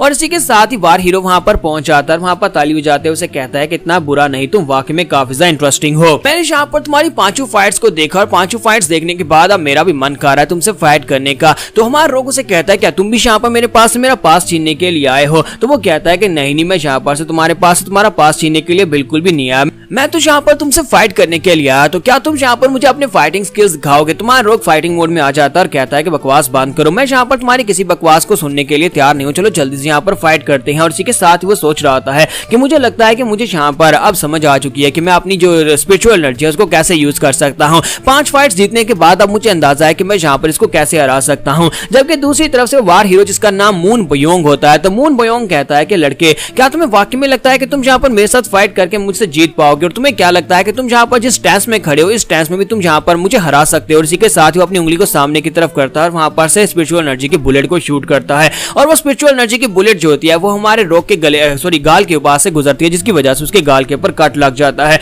और इस बात से वो बहुत ज्यादा हैरान होता है और कहता है कि ऐसा कैसे हो सकता है, तुमने यहाँ पर स्पिरिचुअल एनर्जी को बुलेट की फॉर्म में कैसे शूट किया। तो वो उसे कहता है तुम हैरान हुए, तुम्हें क्या लगा था कि स्पिरिचुअल एनर्जी सिर्फ तुम्हें यूज करनी आती है, तुम्हें क्या लगा था कि तुम स्पिरिचुअल एनर्जी को दूसरे की बॉडी के अंदर इंजेक्ट करोगे और जल्दी से उसे खींचोगे, तो यहाँ पर ये ट्रिक सभी के ऊपर काम करेगी। क्या तुम्हें पता है कि मुझे ब्लड की स्मेल बहुत ज्यादा पसंद है, और अब जबकि तुम्हारा ब्लड बह रहा है तो मुझे बहुत ज्यादा मजा आएगा, मुझे और ज्यादा ब्लड चाहिए। और साथ ही उसे कहता है कि मैं तुम्हें यहाँ पर एक और ट्रिक दिखाता हूँ कि हम लोग यहाँ पर अपनी जो वार स्पिरिट होती है, यानी बैटल स्पिरिट होती है, उसकी हम लोग स्पिरिचुअल एनर्जी को यहाँ पर किसी भी शेप में यूज कर सकते हैं। और उसकी बैटल स्पिरिट की एनर्जी को वहां पर तलवारें बनाकर अपने हाथ में पकड़ लेता है और कहता है क्या तुम देख पा रहे हो, मैं यहाँ पर इस एनर्जी को फिजिकल फॉर्म दे सकता हूँ और इसे यहाँ पर तलवार बनाकर यूज कर सकता हूँ। यहाँ पर वो उसे अपना नाम बताता है और उसे कहता है कि मेरा नाम मून बियोंग है और मैं यहाँ पर तुम्हें चैलेंज करता हूँ, चलो देखते हैं कि हम दोनों में से यहाँ पर फाइट को कौन जीतता है। तो अगर सच्ची बताऊं तो मैं यहाँ पर तुम्हारा किलर हूँ और तुम्हें यहाँ पर मारने वाला हूँ। रोग जैसे वहां पर देखता है कि उसने यहाँ पर अपनी एनर्जी को यूज करते हुए तलवारें बना ली है, तुम्हारा रोग कहता है कि इसका मतलब यह है कि ये बंदा काफी ज्यादा एडवांस लेवल के ऊपर है, मैं यहाँ पर इसे लीड लेने नहीं दे सकता। अगर मुझे यहाँ पर इसे हराना है तो फिर मुझे यहाँ पर इसके ऊपर पहले अटैक करना होगा।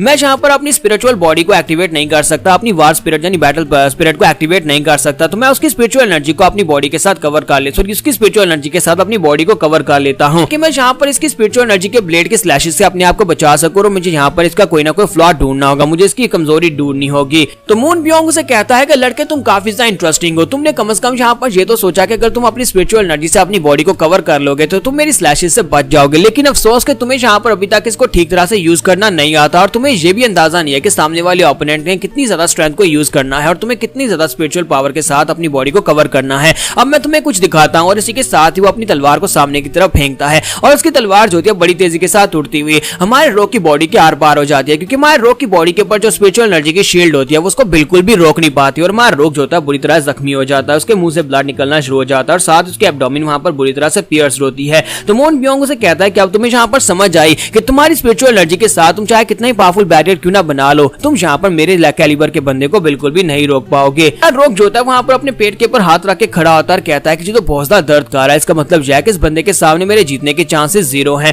दूसरी तरफ से मून बियोंग उसे कहता है कि मुझे लगता है कि तुम्हें यहाँ पर बहुत ज्यादा दर्द हो रही होगी, लेकिन अफसोस कि मुझे इस बात से बिल्कुल भी फर्क नहीं पड़ता, क्योंकि मैं यहाँ पर तुम्हें मारने के लिए आया हूँ, ना कि यहाँ पर तुम्हारे पर तरस खाने के लिए। तो यहाँ पर हमारी एपिसोड 06 का एंड होता है। तो नेक्स्ट एपिसोड में देखेंगे क्या हमारा रोग यहाँ पर इस ओपोनेंट यानी मून बियोंग के खिलाफ भी जीत पाएगा या नहीं, और मून बियोंग यहाँ पर इसे मारना क्यों चाहता है, आखिर इसका यहाँ पर रोग के साथ क्या कनेक्शन है, ये हमें नेक्स्ट एपिसोड में पता चलेगा। तो एपिसोड की एक्सप्लेनेशन अच्छी लगी हो तो कमेंट करके जरूर बताइएगा और वीडियो को लाइक करना मत भूलिएगा। Thank you.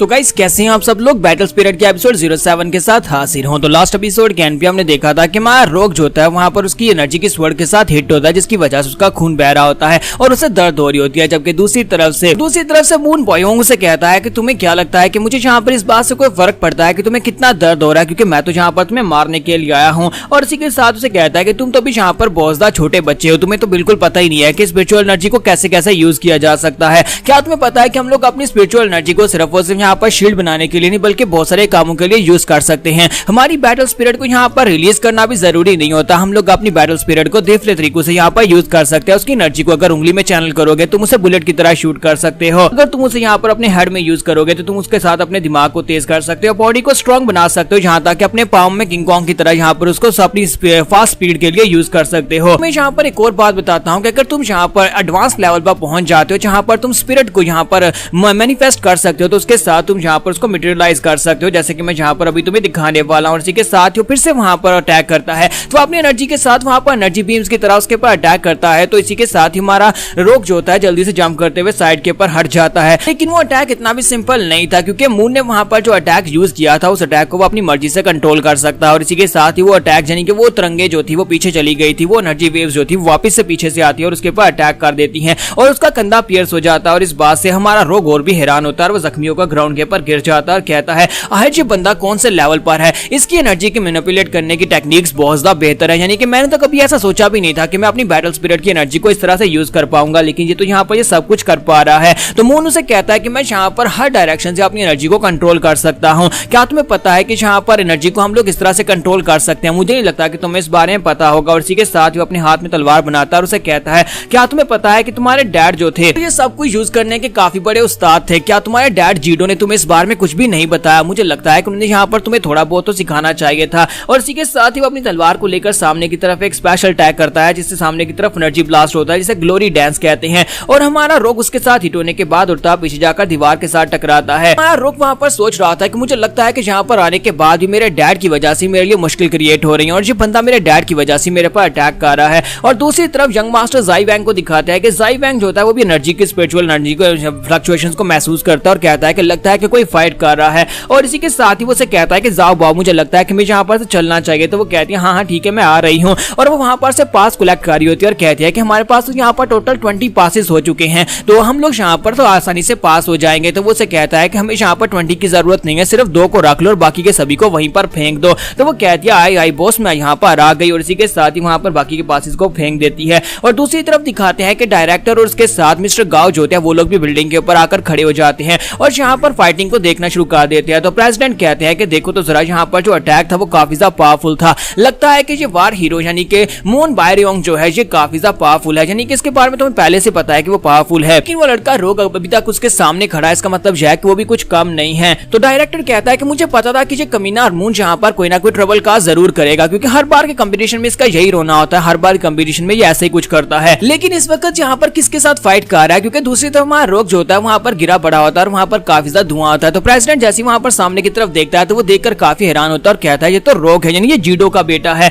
तो मिस्टर गाओ कहता है कि मैं अभी वहां पर जाता हूं और जाकर इसको रोकता हूं ताकि वो यहाँ पर रोग को नुकसान ना पहुंचाए। लेकिन इसी के साथ ही डायरेक्टर यानी प्रेसिडेंट उसे वहीं पर रोक देता है और कहता है कि नहीं, मुझे यहाँ पर देखना है कि क्या होने वाला है। मैं जीडो के बेटे को फाइट करता हुआ देखना चाहता हूँ, क्या है जीडो के बेटे में क्या स्पेशल है, क्योंकि उसका बाप बहुत ज्यादा स्पेशल था तो उसके बेटे के अंदर भी तो कुछ ना कुछ होना चाहिए। का सीन दिखाता है कि मून बॉयोंग जो होता है हमारे रोग से कहता है कि प्लीज माफ करना कि मैं यहाँ पर थोड़ा सा इमोशनल हो गया था और तुम्हारे पर कुछ ज्यादा पावरफुल अटैक कर दिया। अभी तो मुझे यहाँ पर तुम्हें बहुत ही बुरी तरह से टॉर्चर करना है। क्या तुम्हें पता है कि तुम्हारे फादर का नाम लेते यहाँ पर मैं बिल्कुल भी इमोशन को कंट्रोल नहीं कर पाता, तुम्हारा फादर का नाम लेती मुझे काफी ज्यादा गुस्सा आ जाता है। लेकिन ये बात तो वाकई में बहुत ज्यादा बुरी है कि तुम्हारे बाप ने यहाँ पर तुम्हें कुछ भी नहीं सिखाया, तुम्हारे बाप को यहाँ पर तुम्हें कम से कम कुछ तो सिखाना चाहिए था। तो हमारा रोग ग्राउंड के ऊपर गिरा पड़ा होता है, फिर साथ ही वहाँ पर सोच रहा था कि मैंने जो कुछ भी किया वो सब कुछ बेकार रहा। मैंने यहाँ पर आने के बाद टेस्ट को पास करने के लिए एक लड़के से फाइट किया, यहाँ पर पास हासिल कर लिया, लेकिन एंड के ऊपर सब कुछ बेकार है। तो मून उसे कहता है क्या तुम्हें समझ आ रही है? मुझे लगता है कि तुम्हें यहाँ पर समझ आ चुकी है कि तुम यहाँ पर इस दुनिया के लिए बिल्कुल परफेक्ट नहीं हो।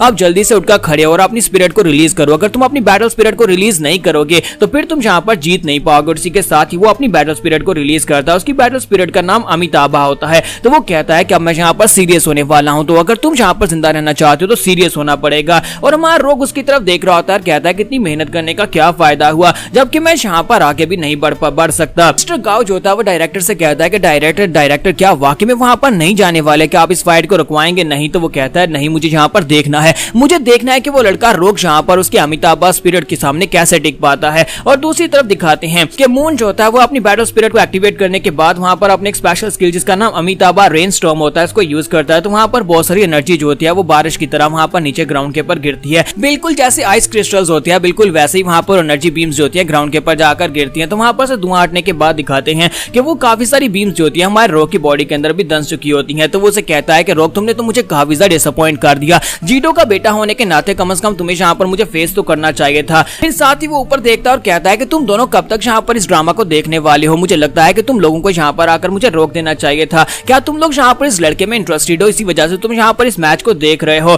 तो इसी के साथ ही डायरेक्टर से कहता है कि मून बियोंग तुम्हें नहीं लगता कि तुम्हें यहाँ पर डीन की स्कोल्डिंग से बचने के लिए ये सब कुछ नहीं करना चाहिए? अगर तुमने जहाँ पर इस लड़के को और बुरी तरह जख्मी कर दिया तो यहाँ पर डीन तुम्हें बिल्कुल भी नहीं छोड़ेंगे, वो तुम्हें सजा देंगे। तो वो कहता है कि मुझे इस बात से बिल्कुल भी फर्क नहीं पड़ता, मैं तो बस यहाँ पर डीन की मदद कर रहा हूँ ताकि कोई कचरा हमारे स्कूल के अंदर ना आ जाए। तुम्हें अच्छी तरह से पता है कि हमारे कॉलेज की एक रेप्यूटेशन है, हम लोग यहाँ पर किसी भी बेकार बंदे को नहीं ले सकते। तुम लोग यहाँ पर मेरे साथ इस तरह से बात नहीं कर सकते, जबकि मैं खुद यहाँ पर इसी लॉ की कॉलेज का एक स्टूडेंट रह चुका हूँ और यहाँ पर एक सीनियर स्टूडेंट हूँ, यहाँ पर जूनियर्स के साथ मैं यहाँ पर इस तरह का बिहेव कर सकता हूँ। यही समझ लो कि मैं यहाँ पर इसकी रैगिंग कर रहा हूँ। तब कि हमारा रोक वहाँ पर ग्राउंड के ऊपर गिरा पड़ा होता है, अंदर ही अंदर वहाँ पर सोच रहा होता है कि मैं इस जगह के ऊपर यहाँ पर हार कैसे मान सकता हूँ, मैं यहाँ पर गिर नहीं सकता, मुझे आगे बढ़ना है, मेरा रास्ता बहुत ज्यादा लंबा है, मैं यहाँ पर इस जगह के ऊपर बिल्कुल भी नहीं मर सकता। और साथ ही अपनी मॉम के बारे में याद करता और कहता है कि मुझे अपनी मॉम की किस्मत बदलनी है, मेरे डैड की वजह से हमारे ऊपर ट्रेटर का धब्बा लगा था, मुझे उसे हटाना है। के साथ ही वो कहता है कि मैं इनसे नफरत करता हूँ, मैं उन सभी लोगों से नफरत करता हूँ जो मेरे बाप का नाम लेकर मुझे यहाँ पर टॉर्चर करते हैं, मैं उन सभी से नफरत करता हूँ जो लोग यहाँ पर मुझे इस तरह देखना चाहते हैं, मुझे मिजरेबल देखना चाहते हैं, मेरी ये हालत करना चाहते हैं। तो जैसे ही वहां पर वो ये कहता है, इसी के साथ उसकी जो स्पिरिट होती है वहां पर एक्टिवेट होना स्टार्ट हो जाती है। तो वो कहता है कि मैं पूरी की पूरी दुनिया से नफरत करता हूँ। रोक की जो बैटल स्पिरिट होती है वो जब उसे गुस्सा आता है, जब किसी नफरत की भावना बहुत ज्यादा बढ़ जाती है तब वो एक्टिवेट होती है। तो जैसे ही वहां पर उसकी स्पिरिट जो होती है वो एक्टिवेट होना स्टार्ट होती है, वहां पर प्रेशर बढ़ना शुरू हो जाता है और उसके आसपास जितने भी एनर्जी क्रिस्टल्स होते हैं वो सारे के सारे क्रिस्टल्स वहां पर टूट जाते हैं और बहुत ही डेडली एनर्जी उसकी बॉडी के अंदर से निकल रही होती है। तो डायरेक्टर कहता है कि वहां पर क्या हो रहा है, देखो तो जरा यहाँ पर बहुत ही पावरफुल डेडली एनर्जी निकल रही है और सभी लोग उसी की तरफ ही देख रहे होते हैं। और यहीं पर से दिखाते हैं कि ज़ाई वैंग भी चलते चलते रुक जाता है और हमारी छोटी ज़ाओबाई उसे कहती है कि तुम यहाँ पर रुक क्यों गए, ज़ाई वैंग क्या हो गया। तो उसे कहता है कि मुझे यहाँ पर बहुत ही खतरनाक स्मेल आ रही है, ऐसे लगता है जैसे किसी ने ब्लड स्पिरिट को रिलीज किया जो इतनी खतरनाक है यहाँ पर पूरे की पूरी दुनिया को डिवावर कर जाए।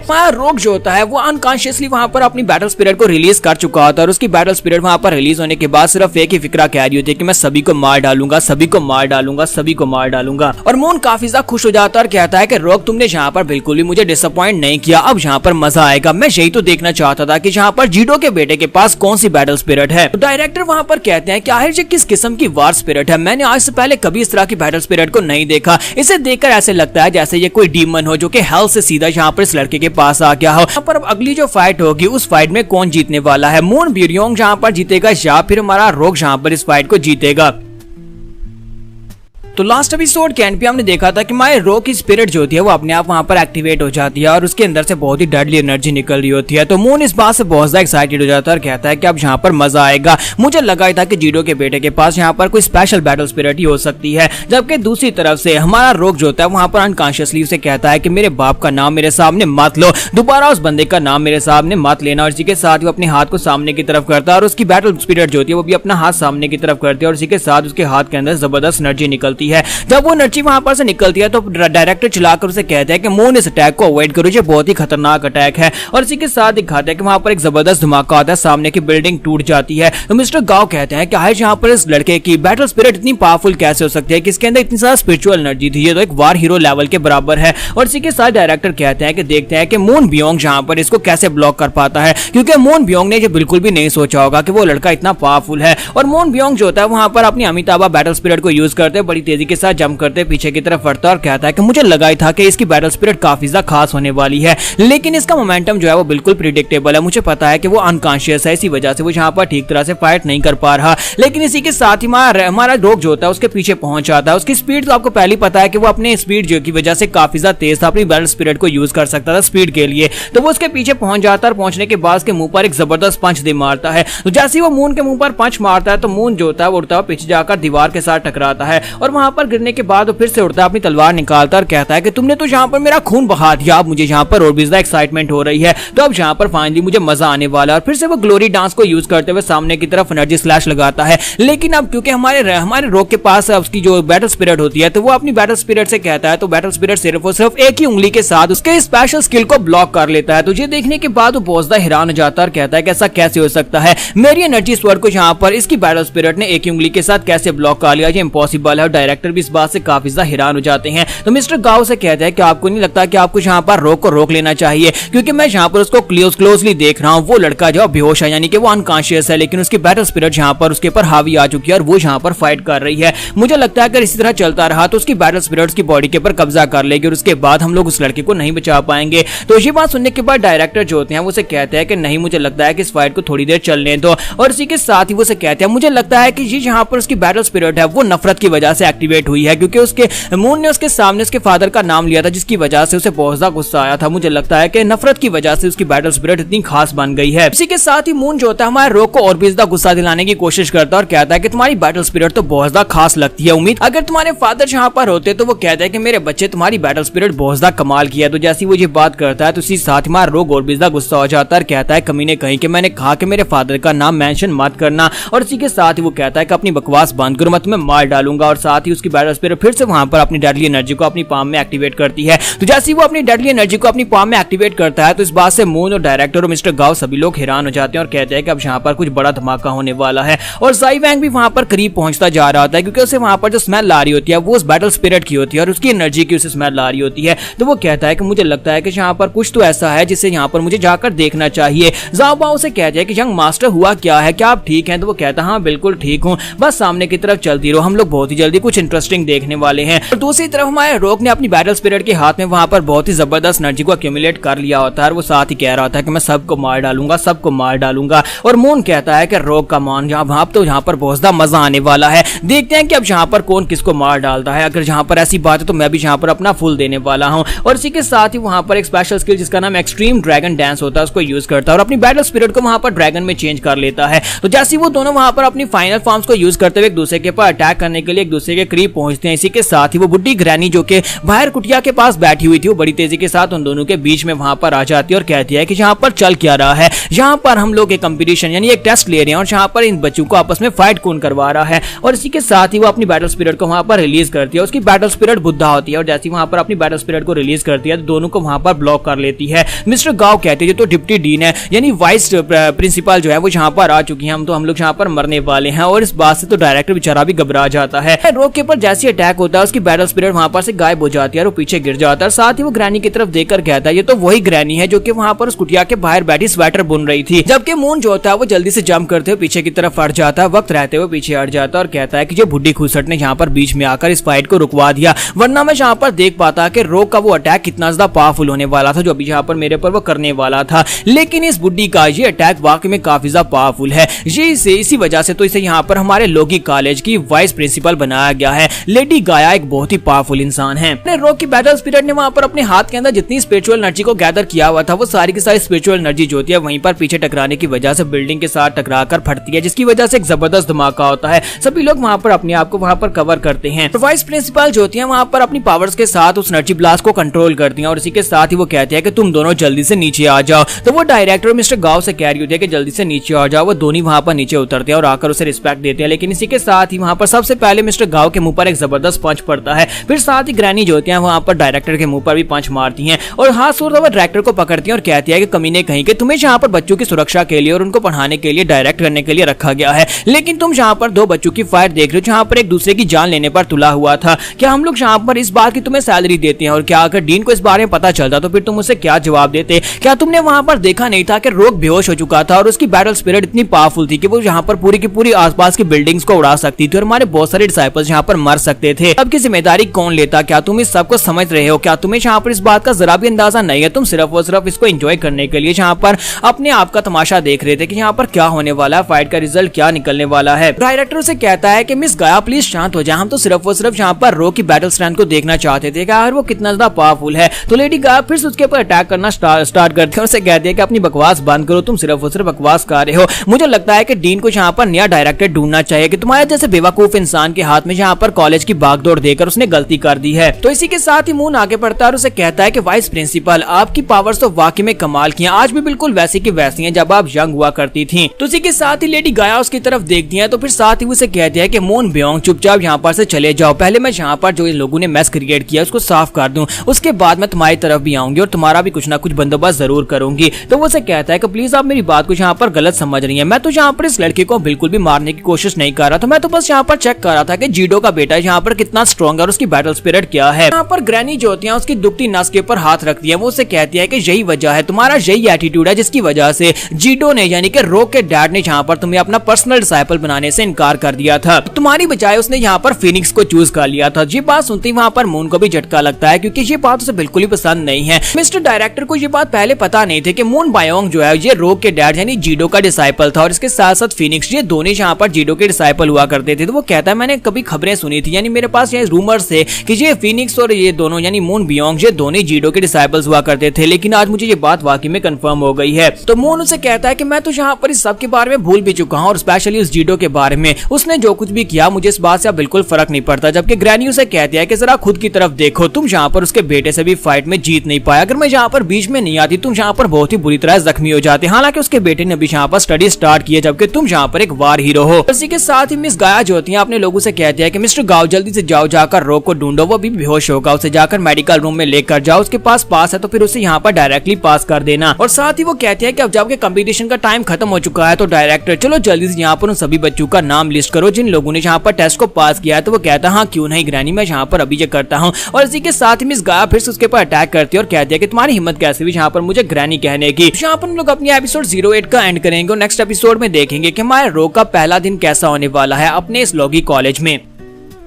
तो गाइस कैसे हैं आप सब लोग, बैटल स्पिरिट के एपिसोड 09 के साथ हाजिर हो। तो लास्ट एपिसोड के एंड पे हमने देखा था कि मिस गाया जो होती है वहां पर डायरेक्टर से कहती है कि जाओ जाकर बच्चों की लिस्ट तैयार करो। मिस्टर गाओ से कहती है कि इस लड़के को जल्दी से मेडिकल ट्रीटमेंट रूम में लेकर जाओ। और इसी के साथ ही मून उसे कहता है कि मिस गाया आपको नहीं लगता कि यहाँ पर इस लड़के की जो बैटल स्पिरिट है वो यहाँ पर एक ऐसी बैटल स्पिरिट है जो कहीं पर से भी नहीं है, आपको नहीं लगता कि वो एक अलग ही जिंदगी है, यानी कि वो खुद से यहाँ पर जी सकती है। क्योंकि मैंने यहाँ पर देखा है जब वो लड़का फाइट कर रहा था वो अपनी बैटल स्पिरिट को कंट्रोल नहीं कर सकता था। हालांकि बैटल स्पिरिट्स जो होती हैं वो अपने इंसान के माइंड के अंदर से निकलती हैं और उन्हें यहाँ पर इंसान खुद कंट्रोल करता है। तो मिस गाया उसे कहती है कि बकवास बंद करो, तुम्हारा इस सब से कोई भी ताल्लुक नहीं है, जाओ यहाँ से, तुम्हें यहाँ पर इसके बारे में बिल्कुल ही फिक्र करने की जरूरत नहीं है। और इसी के साथ ही मिस्टर गाओ जो होते हैं वहाँ पर रॉक को ढूंढ लेते हैं और उसे निकालने के बाद मेडिकल ट्रीटमेंट रूम में ले जाते हैं। और उसके बाद असेसमेंट के बारे में बताया जाता है कि सेकंड टेस्ट जो था उसको पास करने वाले जो बच्चे थे वो सभी लोग चुपचाप यहाँ पर अपनी क्लासेस में आ गए, जबकि वो सभी लोग जिन लोगों ने टेस्ट को फेल कर दिया चुपचाप यहाँ पर अकेडमी को छोड़कर वापस अपने घरों में चले गए।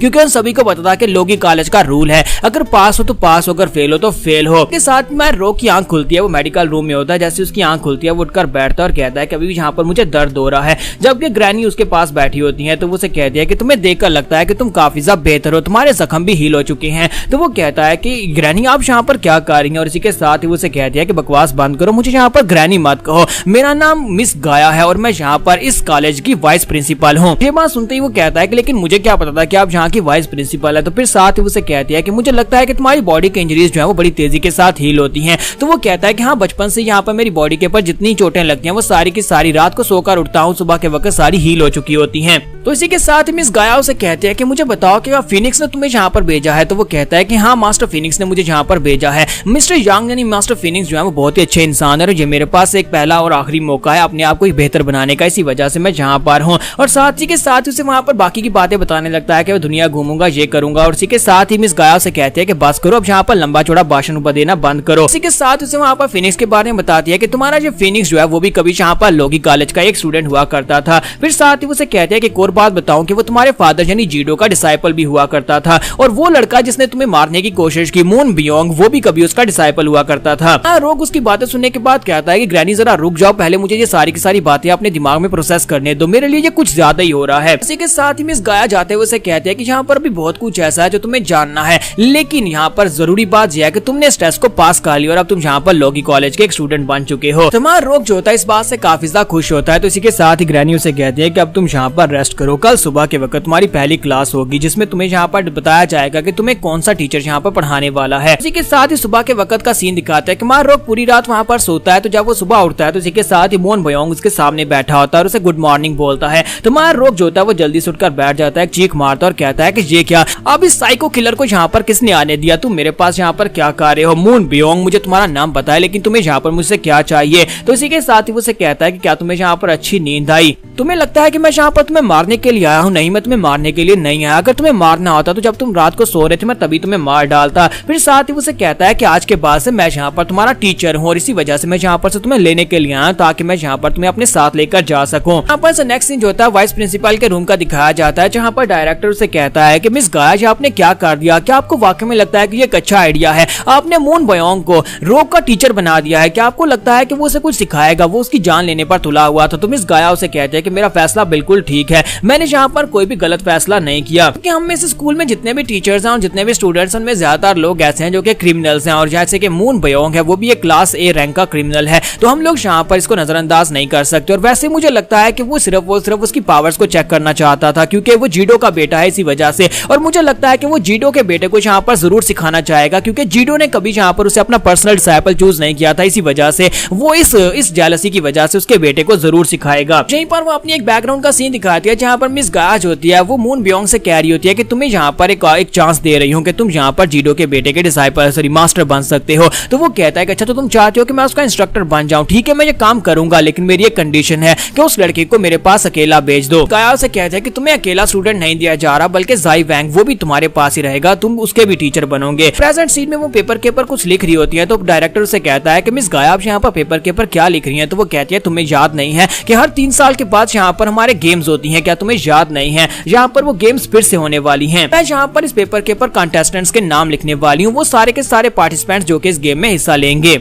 तो यहाँ पर से नेक्स्ट सीन जो होता है मैं सुप्रीम काउंसिल बिल्डिंग का दिखाया जाता है, जहाँ पर कांग्रेसमैन और साथ में हमारे वार हीरोज जो होते हैं वो बैठे होते हैं एक मीटिंग के लिए। फिनिक्स को वहाँ पर स्पेशली बुलाया गया होता है, इस बात को लेकर वहाँ पर चर्चा हो रही होती है कि उसने रोग की मदद क्यों की लोगी कॉलेज को ज्वाइन करने के लिए, क्योंकि रोग एक गद्दार का बेटा है। इसी वजह से क्योंकि वो वार हीरो है तो उसे यहाँ पर रोग की मदद नहीं करनी चाहिए थी। तो वो उसे कहता है क्या तुम यहाँ पर हमारे सामने इस बात को एक्सप्लेन करना चाहोगे कि तुमने यहाँ पर ये सब कुछ क्यों किया है? तो फिनिक्स उसे कहता है कि मैं यहाँ पर ये वाली बात तुम्हारे सामने एक्सप्लेन क्यों करूंगा, आखिर तुम्हारा लेवल ही क्या है जो तुम यहाँ पर मुझसे इस तरह की बात कर रहे हो? तो ये बात सुनते ही वो काफी ज्यादा गुस्सा आता है। तो फिनिक्स उसे कहता है कि मुझे लगता है कि जिन लोगों के पास यहाँ पर पावर है सिर्फ और सिर्फ वही मुझसे बात करे, तुम्हें यहाँ पर मुझसे बात नहीं करनी चाहिए। ये बंदा जो होता है ये काउंसलर ली का राइट हैंड होता है, उसे कहता है कि मिस्टर फिनिक्स मुझे लगता है कि तुम्हें यहाँ पर हमें जवाब देना चाहिए। तुम वार हीरो हो, लेकिन इसका मतलब ये नहीं है कि तुम स्टेट से ऊपर हो। ये कंट्री जो है इस स्टेट यानी इस कंट्री को हम लोग चलाते हैं और तुम यहाँ पर हमारे अंडर काम करते हो, तुम्हें यहाँ पर हमें इस बात का जवाब देना ही पड़ेगा। आखिर तुमने यहाँ पर हिम्मत कैसे की उस लड़के रोग को यहाँ पर लोकी कॉलेज में एडमिशन दिलवाने की, जबकि वो एक गद्दार का बेटा है। कल को वो बड़ा होकर एक गद्दार बन सकता है और कल को वो यहाँ पर कुछ ऐसा कर सकता है जिसकी वजह से हमारी पूरी की पूरी पब्लिक को नुकसान पहुंच सकता है। इसी वजह से हम लोग यहाँ पर तुमसे इसका सवाल का जवाब चाहते हैं। और साथ ही गुस्से के साथ टेबल के ऊपर हाथ मारता है। तो फिनिक्स कहता है कि लड़के तुम कुछ ज्यादा ही क्यूट हो, जब तुम गुस्सा करते हो तो और भी ज्यादा क्यूट लगते हो। इसके साथ ही वो फिनिक्स से कहता है कि हम लोग यहाँ पर जीडो की फैमिली को अपनी मन मर्जी नहीं करने दे सकते और उन दोनों माँ बेटा को तो अभी तक यहाँ पर मर जाना चाहिए था, लेकिन तुम्हारी वजह से वो लोग अभी तक यहाँ पर जिंदा हैं। यहाँ पर उन लोगों ने गद्दारी की और गद्दारी की सजा सिर्फ और सिर्फ मौत होती है। तो ये बात सुनते ही फिनिक्स बहुत ज्यादा गुस्सा हो जाता है और अपने पास से फिनिक्स के पंख उसकी तरफ फेंकता है, जो कि उसकी चेयर के साथ जाकर लगते हैं और इसी के साथ ही वो उसके पास पहुंच जाता है और उसके पास जाता है और उसे कहता है कि तुम्हारी हिम्मत कैसी हुई मेरे सामने यहाँ पर ऊंची आवाज में बात करने की? आखिर तुम अपने आप को समझते क्या हो? तुम सिर्फ और सिर्फ एक छोटे से काउंसलर के राइट हैंड और तुम यहाँ पर मेरे सामने बदतमीजी कर रहे हो। और इसी के साथ ही साइड के ऊपर से काउंसलर ली जो होते हैं अपना हाथ आगे बढ़ाते हैं और इसी के साथ ही वो अपने राइट हैंड को सर से पकड़ते हैं और उसका मुंह जो होता है वहां पर टेबल के अंदर दंसा देते हैं और उसे कहता है कि मुझे लगता है कि इसने कुछ ज्यादा बकवास कर दी। हाँ ये मेरा राइट हैंड है, लेकिन इसे कम से कम यहाँ पर फिनिक्स के सामने तमीज से बात करनी चाहिए। काउंसलर लियो से कहता है कि मिस्टर फिनिक्स मुझे लगता है कि इस लड़के की बकवास बातों की वजह से आप यहाँ पर इस मीटिंग के रियल पर्पस को नहीं भूलेंगे। आपको यहाँ पर इसलिए बुलाया गया था ताकि हम लोग इन्फिल्ट्रेशन प्रोजेक्ट के बारे में बात कर सकें। तो फिनिक्स उसे कहता है कि मैं यहाँ पर तुम्हारे इस मिशन में साथ देने से मना करता हूँ, क्योंकि मैं एक वार हीरो हूँ। मैं कोई चीफ ऑफ आर्मी स्टाफ नहीं हूँ जो यहाँ पर अपने लोगों में से कोई स्पाइस को चूज करूँ जो कि दूसरे कंट्री में घुसकर इन्फिल्ट्रेट कर सके और वहाँ पर इन्फॉर्मेशन गैदर कर सकें। काउंसलर लियो से कहते हैं कि आप इस वक्त हमारे कंट्री के सबसे पावरफुल वार हीरो हैं और अगर आप यहाँ पर हमारा इस सब में साथ नहीं देंगे तो फिर हमारे कंट्री की हिफाजत कौन करेगा? हमारे कंट्री को दूसरे कंट्री से कौन बचाएगा? तो इसी के साथ ही वहाँ पर फिनिक्स के साथ जो दूसरी लड़की बैठी होती है जो कि इस वक्त इस कंट्री की 2nd नंबर की वार हीरो है, तो वो उन लोगों से कहते हैं अगर मैं यहाँ पर तुम लोगों से सही कहूँ तो ये हमारी जिम्मेदारी नहीं बनती कि हम लोग यहाँ पर तुम्हारे साथ मिलकर तुम्हारे इन्फिल्ट्रेशन मिशन यहाँ पर इस तरह के कोई प्रोजेक्ट्स करें। हम लोग वार हीरोज है। वार हीरोज का मतलब यह है कि हम लोग इस कंट्री की प्रोटेक्शन करेंगे। अगर कंट्री के ऊपर हमला होता है तो हम लोग यहाँ पर तुम्हारी मदद करेंगे दुश्मनों को मारने में, लेकिन हम लोग कभी भी यहाँ पर ये नहीं चाहेंगे कि तुम लोग अपने स्पाइस को या फिर हम यहाँ पर स्पाइस को रिक्रूट करके दे और तुम्हें यहाँ पर उन लोगों को दूसरे कंट्रीज में भिजवा दो। तो काउंसलर लियो लोगों से कहता है तो फिर यहाँ पर ये डिसाइड हुआ कि आप लोग हमारी मदद नहीं करेंगे, तो फिर ठीक है तुम लोग यहाँ पर से जा सकते हो। के साथ ही फिनिक्स जो था वो नंबर 2 से कहता है कि चलो बड़ी यहाँ पर से चलते हैं और वो दोनों वहाँ पर चले जाते हैं। उन दोनों के वहाँ पर चले जाने के बाद काउंसलर ली जो होते हैं वो अपने बंदे से कहते हैं कि बस करो अब यहाँ पर नौटंकी बंद करो, मैंने इतने भी जोर से नहीं मारा था। तो वो अपना मुंह उठाता और कहता है कि आपकी पावर दिन ब दिन बढ़ती जा रही है और मुझे यहाँ पर काफी ज्यादा दर्द हुआ है। काउंसलर ली कहते हैं मुझे लगता है कि यहाँ पर वार हीरोज हैं वो हमारा साथ नहीं देने वाले। तो उसकी लेफ्ट हैंड उसे कहते हैं तो फिर मुझे लगता है कि मुझे प्लान बी को एक्टिवेट करना पड़ेगा। तो काउंसलर ली कहते हैं हाँ मुझे भी लगता है कि प्लान बी के साथ ही चलना पड़ेगा। उम्मीद करता हूँ कि फिनिक्स बाद में यहाँ पर पछताएगा नहीं। पर हमारी एपिसोड 09 का एंड हो जाता है। काउंसलर ली शायद यहाँ पर अपनी कोई खिचड़ी पकाने की कोशिश कर रहा है और दूसरी तरफ तरफ मून बियोंग हमारे रॉक का टीचर बन गया है, तो वो उसके साथ क्या बिहेव करेगा ये हम लोग नेक्स्ट एपिसोड में देख पाएंगे। तो एपिसोड की एक्सप्लेनेशन अच्छी लगी हो तो कमेंट करके जरूर बताइएगा और वीडियो को लाइक करना मत भूलिएगा। Thank you. तो गाइस कैसे हैं आप सब लोग, बैटल स्पिरिट के एपिसोड 10 के साथ हाजिर हो। तो लास्ट एपिसोड के एंड पे हमने देखा था कि फिनिक्स और बड जो होते हैं वो दोनों अपनी वहां पर मीटिंग खत्म करने के बाद बाहर निकलते हैं। तो फिनिक्स बाहर आकर खड़ा होता है, बडी उसके पास आती है और उसे कहती है प्लीज माफ करना तुम्हें डिस्टर्ब करने के लिए, लेकिन तुम्हें नहीं लगता कि यहाँ पर गवर्नमेंट ऑफिशियल्स का जो रवैया है वो काफी ज्यादा बदलता जा रहा है। ये सभी लोग जो है ये हमेशा से यहाँ पर ऐसे ही थे, लेकिन ये आप जहाँ पर कुछ ज्यादा ही रिएक्शन दे रहे हैं। स्पेशली ये काउंसलर ली जो है ये दूसरे कंट्रीज में अपने स्पाइस को भेजना चाहता है और हमें यहाँ पर यूज करना चाहता है। फिनिक्स उसे कहता है कि मुझे लगता है कि अभी भी यहाँ पर काफी सारे ऑफिशियल से काफी ज्यादा बेहतर है, क्योंकि जिन लोगों के पास ज्यादा पावर आ जाती है वो लोग कुछ ज्यादा लालची हो जाते हैं। और मुझे लगता है कि ऑफिशियल ली के साथ भी यहाँ पर ऐसा ही कुछ चल रहा है। मुझे लगता है कि काउंसलर ली जो है ये काफी ज्यादा लालची इंसान है और इसके साथ उसके राइट और लेफ्ट एनमी जो है वो दोनों उसके साथ मिलकर काम कर रहे हैं। और ये लोग यहाँ पर लोगों के बारे में नहीं सोच रहे, लोगों की भलाई का कुछ भी नहीं पड़ा, सिर्फ और सिर्फ अपने बारे में सोच रहे हैं। इसके साथ ही फिनिक्स वहाँ पर कहता है कि मैं तो यहाँ पर कब से तुम्हारा वेट कर रहा था, शुक्र है कि तुम वापस आ गए हो। तो बड़ी कहती है कि तुम यहाँ पर किससे बात कर रहे हो। तो इसी के साथ ही वहाँ पर उसका छोटा जाओ जूजी जो होता है उसके सामने अपीयर होता है, तो वो उसे अपनी उंगली के ऊपर बैठा लेता है और उससे वहां पर सारी की सारी इन्फॉर्मेशन लेता है कि वहां पर क्या हुआ।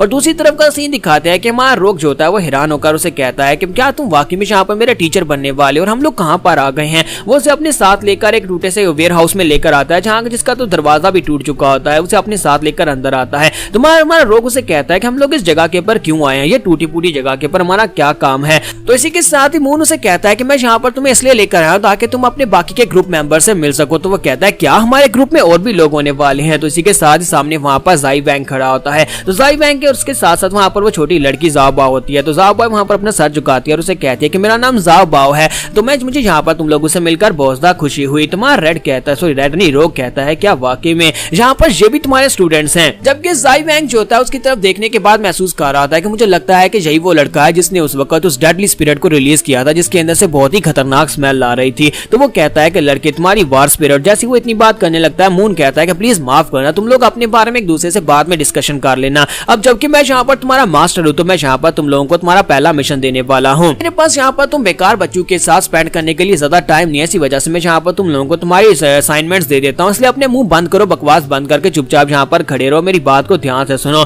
इसी के साथ ही वो कहता है कि मेरा एक ही रूल है, अब जबकि मैं तुम्हारा मास्टर हूँ तो मुझे यहाँ पर रिस्पेक्ट चाहिए। मैं चाहता हूँ कि जो मैं कहूँ वो करो, जैसा मैं कहूँ वैसा करो। अगर तुम में से किसी ने यहाँ पर मेरे खिलाफ जाने की कोशिश की तो क्योंकि मैं यहाँ पर तुम्हारा इंस्ट्रक्टर हूँ, अगले 3 साल के लिए तुम मेरे नीचे ही काम करने वाले और मैं यहाँ पर तुम्हें सिखाने वाला हूँ, तो मैं तुम्हें किसी वक्त भी स्कूल से बाहर फेंक सकता हूँ और कोई भी यहाँ पर तुम्हें दोबारा स्कूल के अंदर नहीं आने देगा। अगर मैं यहाँ पर कहूँ कि मैं तुम्हें निकाल रहा हूँ तो वो तुम्हें निकाल देंगे, इसलिए चुपचाप मेरे ऑर्डर्स को फॉलो करते रहना। के साथ में रोक चलाकर उसे कहता है लेकिन तुमने मुझे जान से मारने की कोशिश की थी, तुम यहाँ पर कैसे टीचर हो। तो इसी के साथ वो सर के ऊपर पैट करता है और उसे कहता है कि लिटिल बॉय तुम कुछ ज्यादा ही क्यूट हो, मैं वैसे भी तुम्हें मारना नहीं चाहता था, मैं तो बस यहाँ पर देख रहा था कि तुम्हारी बैटल स्पिरिट कितनी स्ट्रॉन्ग है। तो जाई वैंग उसे कहता है कि यहाँ पर मुझे समझ नहीं आ रही कि तुम्हें यहाँ पर हमारा टीचर क्यों बनाया गया है, जबकि मुझे लोकी कॉलेज के बारे में अच्छी तरह से पता है कि यहाँ पर हमें खुद से ही सीखना पड़ता है, कोई टीचर यहाँ पर किसी को कुछ भी नहीं सिखाता, फिर तुम्हें यहाँ पर हमारा इंस्ट्रक्टर क्यों बनाया गया। तो मून बोयोंग उसे कहता है कि हाँ ये बात तो है, मुझे भी इस बारे में नहीं पता कि मुझे तुम्हारा टीचर क्यों बनाया गया है, लेकिन तुम तीनों को यहाँ पर मेरे अंडर ही काम करना पड़ेगा। और इसी के साथ ही वहां पर दूसरी तरफ का सीन दिखाते हैं जहाँ पर फिनिक्स को उसका जाओ जूजी सारी की सारी बात बता देता है। तो वो कहता है जी तो बहुत ही अच्छी न्यूज है कि हमारे रोक को एडमिशन मिल गया। तो वो कहती है बडी उसे कहती है क्या हुआ मुझे भी तो बताओ। तो वो कहता है कि यहाँ पर ज्यादा कुछ खास नहीं, बस मुझे लगता है कि यहाँ पर हमें लोकी कॉलेज में जाना पड़ेगा क्योंकि वहां पर हमारे रोक को एडमिशन तो मिल गया है लेकिन वहां पर कुछ थोड़ा सा मसला है। अब जबकि मैंने वहां पर रोक को भेजा है तो वहां पर उसके आसपास जो भी मुश्किल होगी उस सबको मुझे ही हल करना पड़ेगा। तो चलो वहां पर चलते हैं, लोकी कॉलेज जाने का वक्त है। तो बडी उसे कहती है हाँ क्यों नहीं, चलो मैं भी तुम्हारे साथ चलती हूँ। और इसी के साथ ही नेक्स्ट सीन फिर से मैं रोकी कॉलेज का ही दिखाया जाता है जहाँ पर हमारा जो मून बोयोंग होता है वो दोनों से कहता है कि अब यहाँ पर मैं तुम्हारी पहली असाइनमेंट देने वाला हूँ। तो हमारा रोक चिल्लाकर उसे कहता है क्या अभी तो हमने यहाँ पर कुछ पढ़ा भी नहीं और ना ही अभी तक मैं यहाँ पर किसी क्लास में गया और ना ही यहाँ पर बाकी के डिसाइपल्स के साथ मेरा इंट्रोडक्शन हुआ है और तुम यहाँ पर हमें मिशन दे रहे हो। तो वो कहता है कि बेवकूफ कहीं तुम्हारा दिमाग तो नहीं खराब हो गया, तुम लोगी कॉलेज में हो, यहाँ पर ऐसा कुछ भी नहीं होता, यहाँ पर ना तो क्लासेस होती है ना ही यहाँ पर दूसरों के साथ कोई इंट्रोडक्शन होता है, इसी वजह से मैं तुम्हें कह रहा था कि तुम कुछ ज्यादा ही क्यूट हो। जबकि यहीं पर जाई वैंग से कहता है कि मुझे ये क्यूट नहीं मुझे ये बेवकूफ दिखाई देता है। तो हमारा रोग उन दोनों की बातें सुनकर काफी गुस्सा हो रहा होता है। तो इसी के साथ ही हमारा मून बोयोंग उसे कहता है कि लोगी कॉलेज में इस तरह का कोई बोरिंग स्टाफ नहीं होता, यहाँ पर इस तरह का कोई सिस्टम नहीं है, यहाँ पर टीचर्स भी दूसरे तुम्हें कुछ भी नहीं सिखाते, तुम्हें यहाँ पर खुद ही सीखना पड़ता है। जैसे यहाँ पर वक्त की मार खाकर हम लोग सीखते हैं, बिल्कुल वैसे ही यहाँ पर तुम्हें मार खा खाकर खुद ही सीखना पड़ता है। शुक्र करो कि तुम्हारे पास मेरे जैसा एक इंस्ट्रक्टर है और मैं यहाँ पर तुम्हें पहली असाइनमेंट देने वाला हूँ। तो फिर साथ ही वो उसे कहता है कि मैं यहाँ पर तुम्हें बताता हूँ कि तुम लोग यहाँ पर लोगी कॉलेज में हो, इसके 3 हिस्सों में डिवाइड किया गया है। लोगी कॉलेज के 3 मेन हिस्से होते हैं। तुम्हारा रोग से कहता है कि मुझे तो इस बारे में कुछ पता ही नहीं है। तो वो उसे कहता है तो फिर ठीक है, मैं तुम्हें यहाँ पर बताता हूँ। तो वो उसे कहता है कि एक सेफ्टी जोन है जिसके अंदर हम लोग रह रहे हैं, एक प्राइमरी जोन है और एक इंटरमीडिएट जोन है। तो यहाँ पर टोटल 3 जोन होते हैं। खासतौर पर प्राइमरी जोन और इंटरमीडिएट जोन के जो लोग हैं वो एक दूसरे के साथ इंटरेक्शन नहीं करते, क्योंकि प्राइमरी जोन के लोग इंटरमीडिएट जोन के लोगों को हरा नहीं सकते, इसी वजह से वो कभी उनके साथ पंगा भी नहीं लेते। इस वक्त हम लोग जिस जगह के ऊपर है इसे सेफ जोन कहा जाता है। और इसी के साथ ही लिटिल ज़ाओबाओ से कहती है तो हमारे यंग मास्टर इस वक्त सेफ जोन के अंदर है, तो क्या हम लोग यहाँ पर बिल्कुल सेफ है? तो वो तो सभी लोग उसकी तरफ घूर कर देखते हैं और कहते हैं कि तो उसे कहता है कि छोटे बच्चे बिल्कुल खामोश रहो। फिर साथ ही मून बोयोंग उनसे कहता है कि सेफ्टी जोन, जिसको यहाँ पर वार हीरो जोन भी कहा जाता है, तुम लोग यहाँ पर इस वक्त वार हीरो जोन में हो।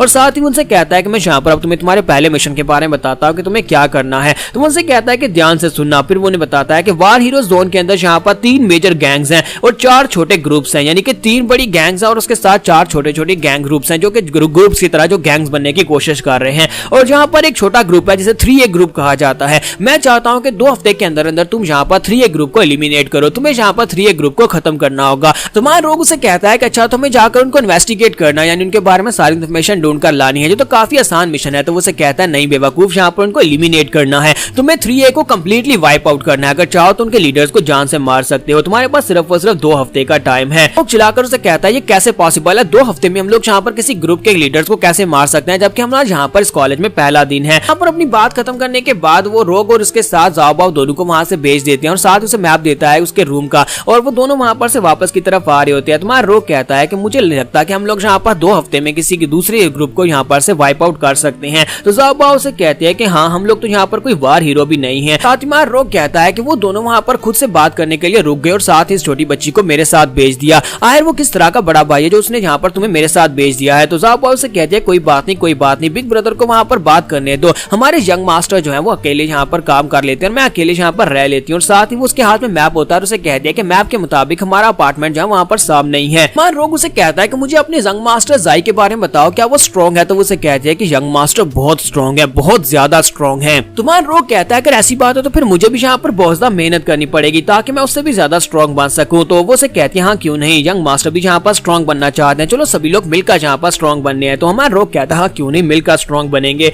फिर साथ ही वो उसे कहते हैं कि फ्रंट से जाकर एक राइट लेना होगा और उसके बाद हम लोग अपने अपार्टमेंट में पहुंच जाएंगे। तो जैसे वो लोग वहां पर से आगे बढ़ते हैं तो एक गली में से उन्हें आवाज आती है। तुम्हारा रोग और वो दोनों वहीं पर रुक जाते हैं। तो इसी के साथ ही ज़ाओबाओ से कहते हैं मुझे लगता है कि वहां पर कोई बिल्ली हो सकती है। तुम्हारा रोग कहता है हाँ कोई बिल्ली हो सकती है। जैसे वो से ये कहता है इसी के साथ ही वो भागती हुई आगे चली जाती है और कहती है मुझे जाकर देखना है, मुझे क्यूट किटीज बहुत ज्यादा पसंद है। तो जैसे वो भागती हुई गली में जाती है तो जाकर हैरान हो जाती है। तो रोग कहता है क्या हुआ, क्या कोई बिल्ली है? तो वो कहती है नहीं ये तो कोई बिल्ली नहीं है, ये तो एक बिग सिस्टर है। और इसी के साथ ही वो दोनों वहां पर आकर देखते हैं तो वो लड़की जो होती है बहुत ही बुरी हालत में जख्मी वहां पर पड़ी होती है। अब यहाँ पर लड़की की भी एंट्री हो चुकी है। तो अब नेक्स्ट